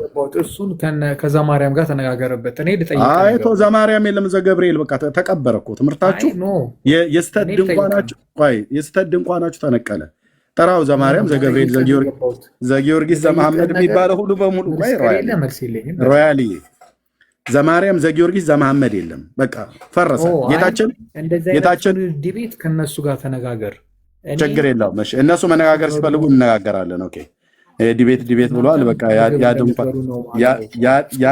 ያ ድንኳን ከተነቀለ በኋላ እረፍት ነስቷቸዋል። ችግር የለም። እነሱ አሁን ህመም ላይ ናቸው ያሉት። ጥዝጣዜያቸውን አትቀስቅስባቸው፣ ተውት። በቃ የዲቤት ሰንኮፍ የተነቀለ ይመስለኛል።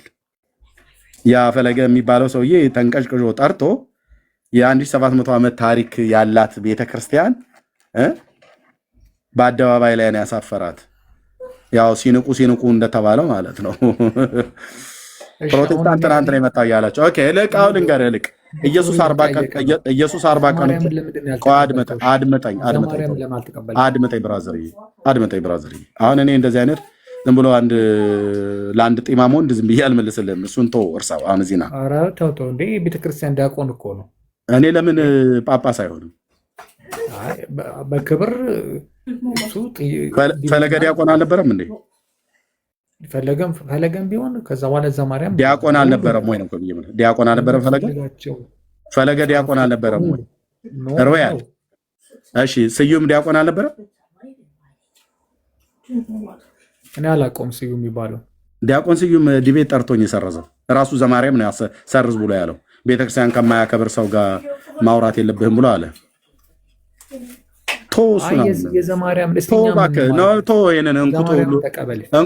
የኔ ሀገር ገበሬ ምን ይልልሃል? እንኩቶ ይልልሃል። እንኩቶ ታውቃለህ? እንኩቶ እርምዬ ይቅርታ፣ እያወራችሁም አንድ ደቂቃ ብቻ እሺ እርሚ። እና ብዙ ጊዜ ስለ ጥያቄ ሰይጣን ራሱ ጠያቂ ነው። እግዚአብሔር ጋር መልስ አለ፣ ጥያቄም ይኖራል። ጥያቄ ግን ጤናማ ጥያቄ ነው እና አዳምንም ያሳተው በመጠየቅ ነው። እንደገና በኋላ አዲስ ኪዳን ላይ ወደ ክርስቶስ መጣ በመጠየቅ ነው። እኛ ወንጌላውያን አማኞች ወይም ጴንጤዎች ጥያቄ ሲጠይቁን የምንሸወድ አይደለንም። እሱ ላይ ያስምርበት። አንዱ አስተማሪ እንደውም ጥያቄ ምልክት ራሱ የተወሰደው ከእባብ አንገት አይተህ ከሆነ የኮብራ እባብ አንገቱን ያጣምማልና እንደዛ ነው ብሏልና መልስም ይኑራችሁ ለማለት ነው። ኦርቶዶክሳውያን ጥያቄም ብቻ አይደለም። ተባረክልኝ እርምዬ ቀጥልና በመጠየቅም በምንም በማለት ማሳት አይችሉም። እኛን ተባረኩልኝ። አካንተና ማንም ይጠየቅ የለም። ዝም ብለህ አርፍ ተቀመጥ። ቅድም አንድ ነገር ብለሃል። ሆቴል ውስጥ የሚሰሩት ምናምን አይጾሙም ብለሃል። የትኛውም ሆቴል ያለበት ከተማ ሮብና አርብ ስጋ አይሸጥም፣ ይዘፈናል፣ ይጨፈራል፣ መጠጥ ይሸጣል። ማለት በራስ ቃል ነው የምትያዘው። ቅድም መርጌታ ሲያወሩ ስለተደራረበ ነው ዝም ያልኩት እና ማንም ይሸወድላችሁ የለም። ማንም ይሸወድላችሁ የለም። ቀጥሉ ኤርሚዬ ቀጥሉ። አላቃ አታውቀኝ ምንድን ነው የምታወራው ከኔ ጋር? በእናትህ ሮያልዬ እዚህ ያሉ ወንድሞች በሙሉ ቢያወሩ ክፋት የለውም። ግን የነገርኩህ ይገባው አክብሬ ጠይቀህ ተከባብረን እንደው ችግር የለም። ያው እየመለስን ነው። ቅድም ስለ ምጽዋትና ጾም ጸሎት ጠየቀኝ። ጌታ በስውር አድርጉ ብሎ ስላለ የጴንጤዎችን ምጽዋት ድንገት ካላየ ግብዞች አሉ። ጴንጤዎችም ሆነው ዝም ብለው በሰው ፊት ለታይታ የሚያደርጉ ወድቃቸዋል። ቅድም እየተናገሩ ወይ ደግሞ እኔም ካደርኩት ወድቅ ያለው ማለት ነው። ጾምንም ከሆነ በስውር ነው፣ ምጽዋትንም ከሆነ በስውር ነው፣ ጸሎትንም ከሆነ በስውር ነው። ጌታችን ነው ማቴዎስ ወንጌል ምዕራፍ 6 ላይ ያለው። ለዚህ ነው የጴንጤዎች ጸሎት እንደናንተ 7 አጽዋማት 9 አጽዋማት 16 አጽዋማት እያልን ምንም መለከት አታስነፋ ብሎ እንዳለ ማለት ነው። ኦኬ ጌታችን አልጾመም ብሎ ጾሟል። ስንት 40 ቀን አልበላም አልጠጣም ይላል። አለቀ። እናንተ ግን 40 ቀን አይደለም 55 ቀን ነው የምትጾሙት። በ40 ላይ 15 ጨምራችሁ ለምን ብዬ ስል ምን አለበት አልከ? ኦርቶዶክስ በምን አለበት ነው የምትኖረው? እኛ በወንጌል የምንኖረው እንደተጻፈው ነው የምንኖረው። ኦርቶዶክስ ምን አለበት ነው? ኢየሱስ ንግግር ላይ ኢየሱስ ያደረገው ላይ ትጨምርና ስትጠይቅ ምን አለበት ትላለች። ወይ ደግሞ በሌላ ደግሞ ምንድነው ያሉት? እነዚህ 15ቱ ቀን ቅዳሜና እሑድ ስለሆኑ ሰንበት ናቸውና አይቆጠሩም ማለች። ሰንበት ስለሆኑ አይቆጠሩም ማለች። ኦኬ ጌታችን ግን ሲጾም ነን ስቶፕ ነው 40 ቀን የጾመው። በ40 ቀን ውስጥ በሳምንት በወር ውስጥ ስንት ሳምንት አለ? 4። በ4 ሳምንት ውስጥ ስንት ሻባት አለ? 4። የአይሁድ ሻባት አርብ ከሰዓት በኋላ እስከ ቅዳሜ ድረስ የሚቆየው ማለት ነው የጌታ ሰንበት የተባለው ጌታችን በነበረበት ሰዓት ላይ። ጌታችን ኢየሱስ ክርስቶስ ታዲያ 40 ቀን ማለት 5 ሳምንት ማለት ነው። ጌታችን ኢየሱስ ክርስቶስ ታዲያ በ5ቱ ሳምንት ውስጥ 5 ሻባት 5 አርብና ቅዳሜ ሻባቱን ሁሉ አለ። በዚያን ቀን ከምድረ በዳ ወጣ ብሎ ወደ ቤርሸባ ወይ ወደ ኢየሩሳሌም ወይ ደግሞ ወደ ቴልአቪቭ ከተማ ወደ ኢዮጴ ወደ ሌሎችም ከተሞች ወደ ይሁዳ ከተሞች ወደ አንዱ ጎራ ብሎ ወይ ወደ ኬብሮን የጾም ማኪያቶ እየጠጣ የጾም በየአይነት 16 አይነት ወጥ ያለው እየበላ በዘመኑ አይሁዳውያን ይበሉት የነበረው እንደዛ እየበላ ነበር እንደ የጾሙ። በሻባት ቀን ጠዋት ብቻ ነበር የጾመው? አይደለም። የምን ሰንበት ነው ብሎ ማምታታት ነው። ቅዳሜና እሑድ አሉና እነኛ አንድ ቅዳሜ አንድ እሑድ አሉና በወር ውስጥ ስንት ሳምንታት አሉ? 4። በአንዱ ሳምንት ውስጥ ስንት ሰንበት አለ? ቅዳሜና እሑድ ተብሎ 2። ስለዚህ 2 ስትመጣ ስንት ይመጣል? 8። እና እንደዚህ ምናምን ነገር ብለው ሊያምታቱ ማለት ነው። ኦኬ ጌታ አሁን ጥያቄው ምንድነው የሚሆነው? ጌታችን ኢየሱስ ክርስቶስ በሰንበት ቀን ጾሞ የለ እንዴ? በሰንበት ቀን እያቋረጠ የጾም በየአይነት እየበላ ነበር እንዴ? ይጾም የነበረው አልነበረም። እህቴ አርፈሽ ስሚ እሺ። አልነበረም። ነን ስቶፕ ነው፣ ምንም ሳያቆም ቀጥታ ነው የጾመው። ስለዚህ ኢየሱስ 40 ቀን ጾሞ እናንተ 55 ቀን ትጾማላችሁ፣ 15 ቀን ጨምራችሁ እሱ ባለው ላይ እየጨመራችሁ የኢየሱስን ቃል እያፈረሳችሁ የራሳችሁን ትገነባላችሁ።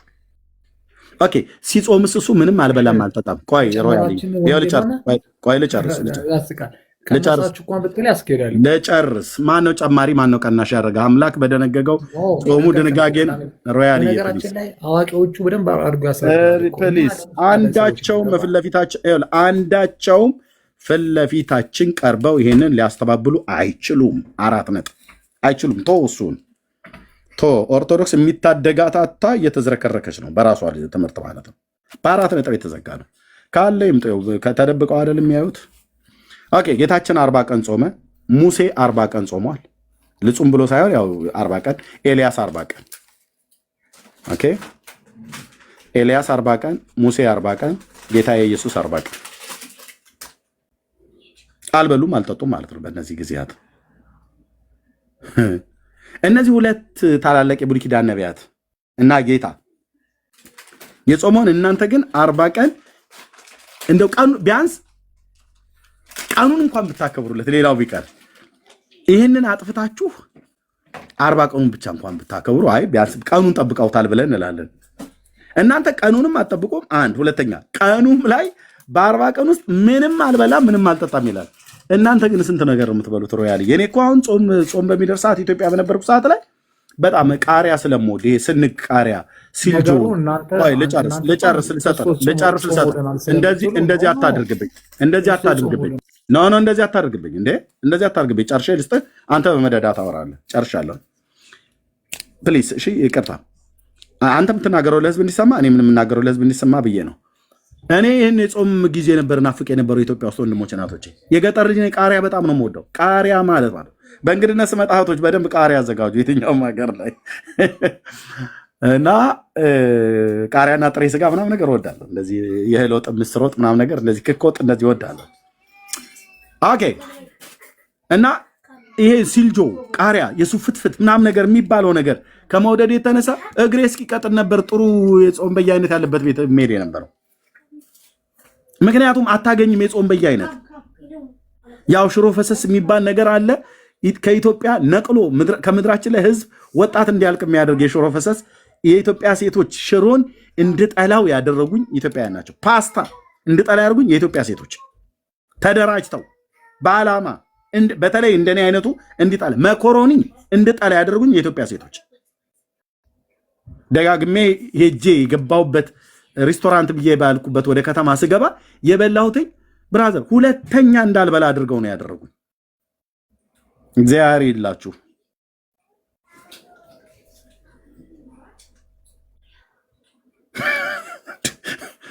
በቃ ይኸው ጌታ ኢየሱስ ምክር ሚስቴን አማረኝ ብዬ መኮሮኒ በ16 ዓመት የጋብቻ ጊዜ ውስጥ በባለፈው አዘዝኳትኝ።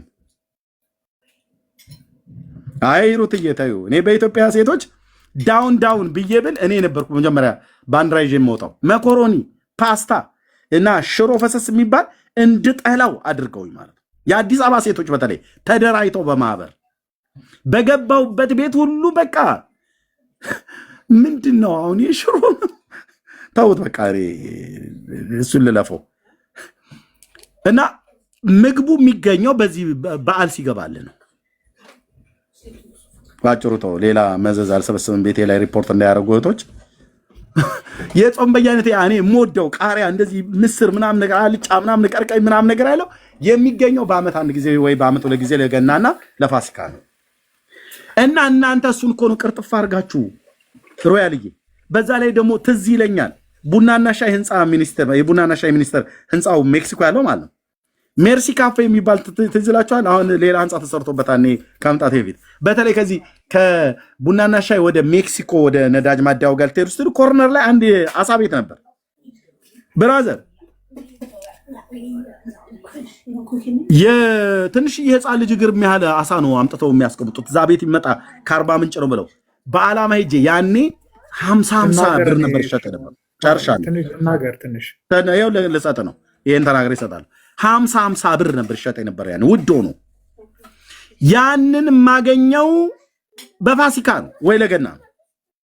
እነ ሮያልዬና ኦርቶዶክሳውያን ወገኖቻችን ተደራጅተው ያንን አሳ ከናጥንቱ በአንድ በየአይነት ላይ አንዳንዴ ሁለት ያስተኙልሃል፣ አንዳንዴ አንድ ያስተኛሉ። ተሸፍኖ ተከሽኖ ነው የሚመጣልን። እሱን ይበላል። 16 አይነት ወጥ በዛ ላይ አንድ ያለበው ቅዱስ ጊዮርጊስ ቢራ ሁለትም ምንም አይከፋም። ያው አባ ገብረ ኪዳን ሁለት ማለት ችግር የለውም ብለው ስላሉ ማለት ነው። እሱን እየጠጡና እሱን እየበሉ እሱን እየጨለጡ ነው 40 ቀን አይደለም የሁዳዴን ጾም ጾማለን ብለው የሚሉት። ኢየሱስስ ምንም አልበላም ምንም አልጠጣም። ኦርቶዶክስስ ተደራይተው ነው 55ቱ ቀን እስኪያልቅ ድረስ የጾም በየአይነት ከጠዋት እስከ ማታ እንኩቶ የሚያረጉት። እና ይሄ ተጾመነ የሚባለው እኔን እንኳን ከተማ ለከተማ የሚያሯሩጠኛ የጾም በየአይነት የሚገኘው እኮ በዚህ ሁዳዴና የገና ጾም ተብሎ በሚባልበት ሰዓት ላይ ነው። አንተዬ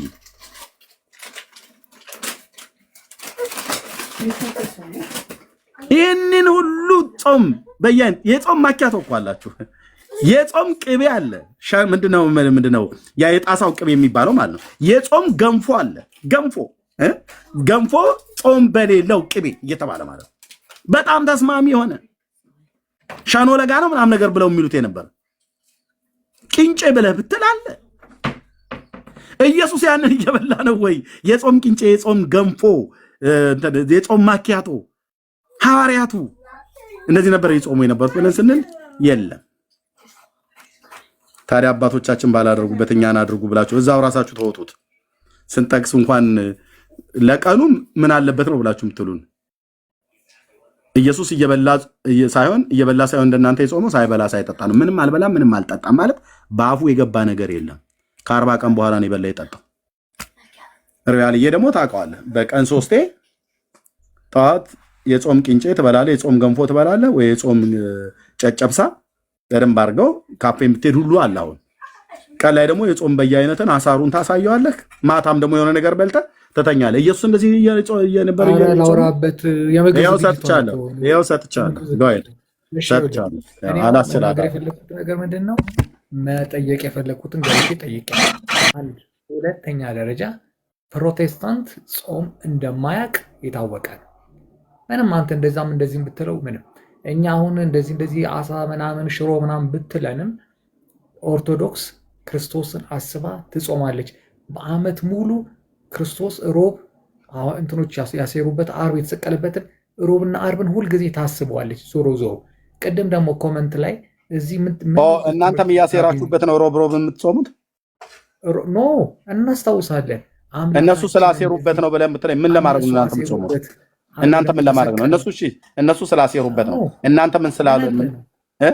አምላካችንን እናስበዋለን እኛ። ኖ እነሱ ስላሴሩበት እነሱ ጾመው ነው ያሴሩበት አይደለም። እኛ እኮ ያንስ ሮብና ዓርብ እናስበው የእሱን ህመም የእሱን ጉዳት በማሰብ እንኳን አሴሩበት እንኳን ገደሉት ብላችሁ ነው የምትጾሙት? ኖ አዳምጠኛ ልናገር። አመት እስከ አመት እናንተ ይህን ነገር አታውቁትም። አንድ ሁለተኛ ደረጃ በምጽዋት በኩል ባልኩ ምጽዋት በኩል እናንተ ቸርች በራፍ ላይ ወፍ የለም። የኔ ቢጤዎች ራሱ እንደ የራ አዳራሽ እዚህ ማን ይቀመጣል መራበናት ምናምን ብለው ነው ዞር የሚሉት። ምክንያቱም እናንተ አትሰጡ። አንድ ሁለተኛ እንደገና ደግሞ በቅድም ኮመንት ላይ አንድ ሰው ምን ብሎኛል መሰለ፣ እዚህ ምን ልትማር ነው የገባኸው?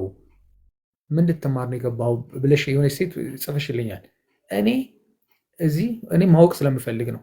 ብዙ ጊዜ እዚህም እዛም ምናምን ነገር ሲባል የምሰማውን ነገር በግልጽ ገብቼ ልጠይቀው ብዬ ነው እንጂ እኔ ኦርቶዶክስ ተዋህዶ ምርጥ የኦርቶዶክስ ተዋህዶ ልጅ ነኝ እኔ። ምንም ባለፈውም ራሱ ኤርሚያስ ነገር ላይ ያለው እኔ ጴንጤ ከመሆን በቁሜ ተቆፍሮ በቁሜ ከነ ህይወቴ ብቀበር ይሻለኛል ብዬ ነገር ያለ። አዎ እኔ የምዬ የእናቴ የወላዲት አምላክ ፍቅር ውስጤ ያለ ሰው ነኝ እኔ። ፕሮቴስታንት ከመሆን የዕለት ሞቴ እመርጣለሁ። ስለዚህ ያ ነገር እኔ ግን ገብቼ መጠየቅ እፈልጋለሁ። በቃ ውጭ እያልኩኝ ዳርዳር እያልኩኝ ምናምን ነገር እንትን አይደለም። ገብቼ እጠይቃለሁ። ጠይቄ መልሱ እውነት የሚሆን ውሸት ራሴ ፍርዱን እሰጣለሁ። በቃ ፊኒሽ ያ ነው። ግን በተረፈ ግን ኤርሚያስ ያው በመጥፎ ነገር መነጋገሩን ትተን እንደዚህ መጠየቁ ደስ ብሎኛል። ምክንያቱም ያው መጥፎ ነገር ነው የምናገር የነበረው ምናምን። አሁን ግን ገባ እንነጋገራለን ምናምን ያው የመሰለን ትናገራለህ። እኔ በዓለም ያለው ሰው ነኝ። መጽሐፍ ቅዱስ ከፍቼ እንከራከር ምዕራፍ ምናምን ምልህ ሰው አይደለሁም። ስለዚህ ግን የጠየቅኩን ትመልስልኛለህ። የመለስክልኝ ሰው ይታዘባል። በቃ ፊኒሽድ ያ ነው።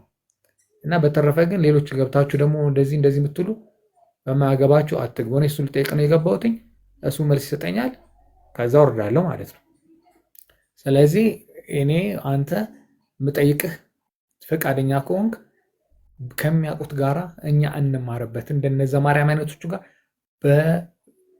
በገድላት ድርሳናት የያዝከውን ሁሉ ጭራሽ የልደት ሰርተፍኬት ሳይቀር ብሏል እሱ። ዛሬ ደግሞ ጨመርኩበት። ደግሞ እንደዚህ ብላችሁ ደግሞ እንዳትሉ ብቻ የያዝከውን ሁሉ ይዘህ ተነጋገር፣ የፈለግከውን አምጣ ብለዋል። ስለዚህ አንተ ብትነጋገር እኛም እንማርበታለን ለማለት ነው። አመሰግናለሁ ብራዘር። አይበቃም? ቴንክ ዩ ሮያልዬ። አሁን ነጠላ ዘፈናችሁ ዘማርያም፣ ዘመሐመድ፣ ዘገብርኤል፣ ዘጊዮርጊስ ነው። አንዳቸውም ግን እኔ ስላየሁት ነው። አንዳቸው ተናገርክ አይደል? እኔም ደግሞ እናገር። አንዳቸውም ግን አላስታሏችሁም። እንኳን ዘማርያም አይደለም በ10 ዓመት የሚዲያ አገልግሎት ውስጥ ለነማ ጥሪ እንዳቀረብኩኝ ለ6 ትልልቅ መምህራን እነዘበነ እንኳን ራሱ አንመልስም ነው ያሉት። ስሜን ጠርቶ ነው የተናገረው። ዘማርያም የሚባል ቀኝና ግራውን የማያውቅ አንድ ጎረምሳ እሱ ነው ለእናንተ ትልቁ መምህራችሁ። እነ ዶክተር ዘበነ፣ እነ ቀሲስ ተስፋዬ መቆያ፣ እነ መምህር ታሪኩ፣ እነ መምህር ምረተአብ፣ እነ መምህር መስፍን እነሱ ግን ለእናንተ ያው ዝም ብሎ ወሸከሬ አይነት ነገር ነው ብላችሁ ታስቧቸው ይመስለኛል። ምንድነው አሁን የውሸት ድንኳናችሁን እግዚአብሔር በዚህ እረኛ በኩል ነቀለው። የውሸት ድንኳናችሁ ተገለበጠ ማለት ነው። የሐሰት ትምህርታችሁ ተገለበጠ። ስለዚህ ዘማርያም፣ ዘገብርኤል፣ ዘጊዮርጊስ፣ ዘከተማ፣ ዘአየለ፣ ዘመሐመድ፣ ዘሲራጅ፣ ዘአህመድ ብለህ ብትል ምንም ከወደቃችሁበት ድንኳናችሁ ቀና ሊል አይችልም። የውሸት ድንኳናችሁ ነው ያልኩት። ልብ በል።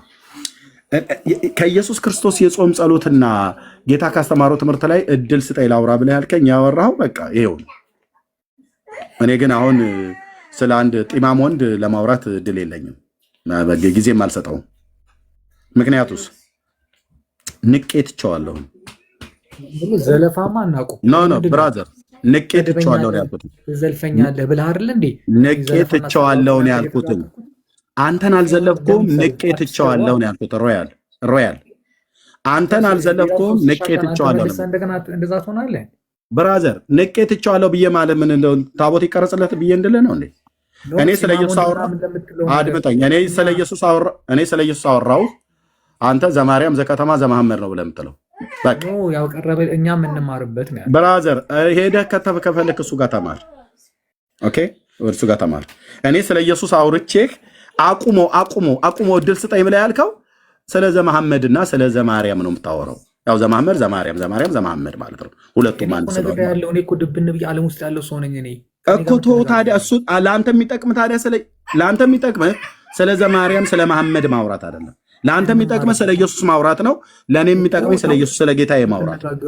ስትነጋገሩ እናንተ እኛ እንማራለን። ሮያል እኔ እሱኛውን ነገርኩ፣ እሱን ደጋግሜ ነገርኳችሁ። እሱን የምትፈልጉ ሰዎች የሞት ሽረት ብላችሁ የምትሉት ነገር እሱን የምተወው የዘማርያምን ጥሪ ያልተቀበልኩትን ነግሬያችኋል። አንደኛ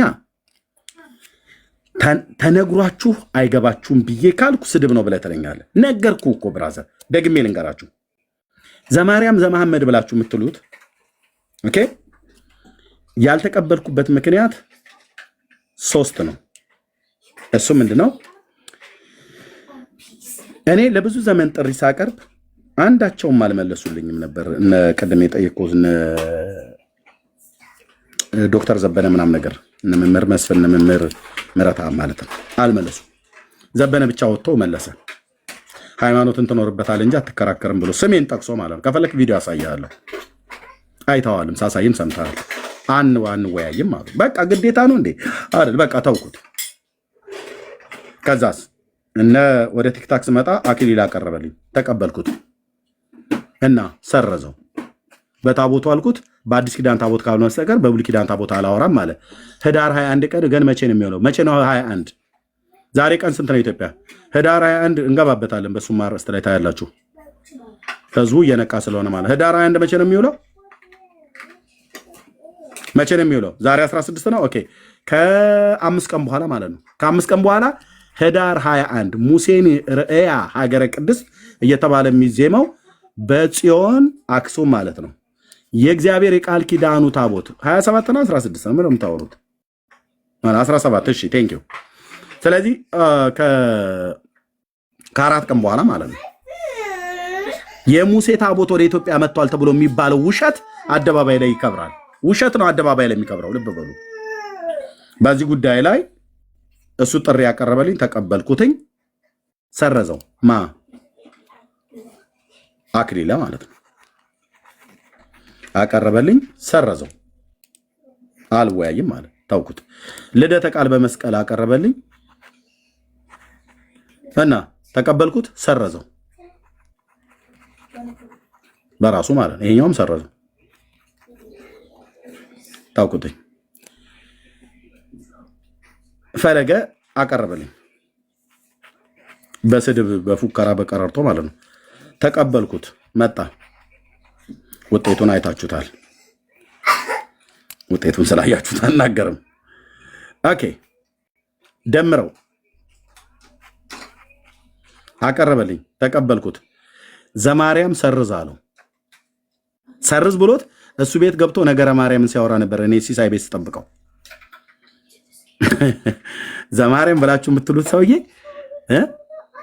ደምረውን ሰርዘው ብሎት እሱ ግን ገብቶ ደምረው ቤት በነገረ ማርያም ይህን ጉማጅ መጽሐፍ ይዞ ሲያወራ ነበር። እኔ ፊት ግን መጥቶ አላወሩ፣ አሰረዘው። ከዛ ስዩም ዲያቆን ስዩም፣ ይሄኛው ዲያቆን ነው፣ ይሄኛውም ዲያቆን ነው። ዲያቆን ስዩም አቀረበልኝ፣ ተቀበልኩት። ዘማርያም አሰረዘው። ሊቀ ሊቃውንት ቀለም ወርቅ አሰረዙት። እነ ዲበኩሉ ጭምር አሰረዙት። ታስበላናለህ ብለዋሉ። ቪዲዮ አለ። ኦኬ እኔ ደግሞ ለቀሲስ ዲበኩሉ አቀረብኩኝ። ዲበኩሉ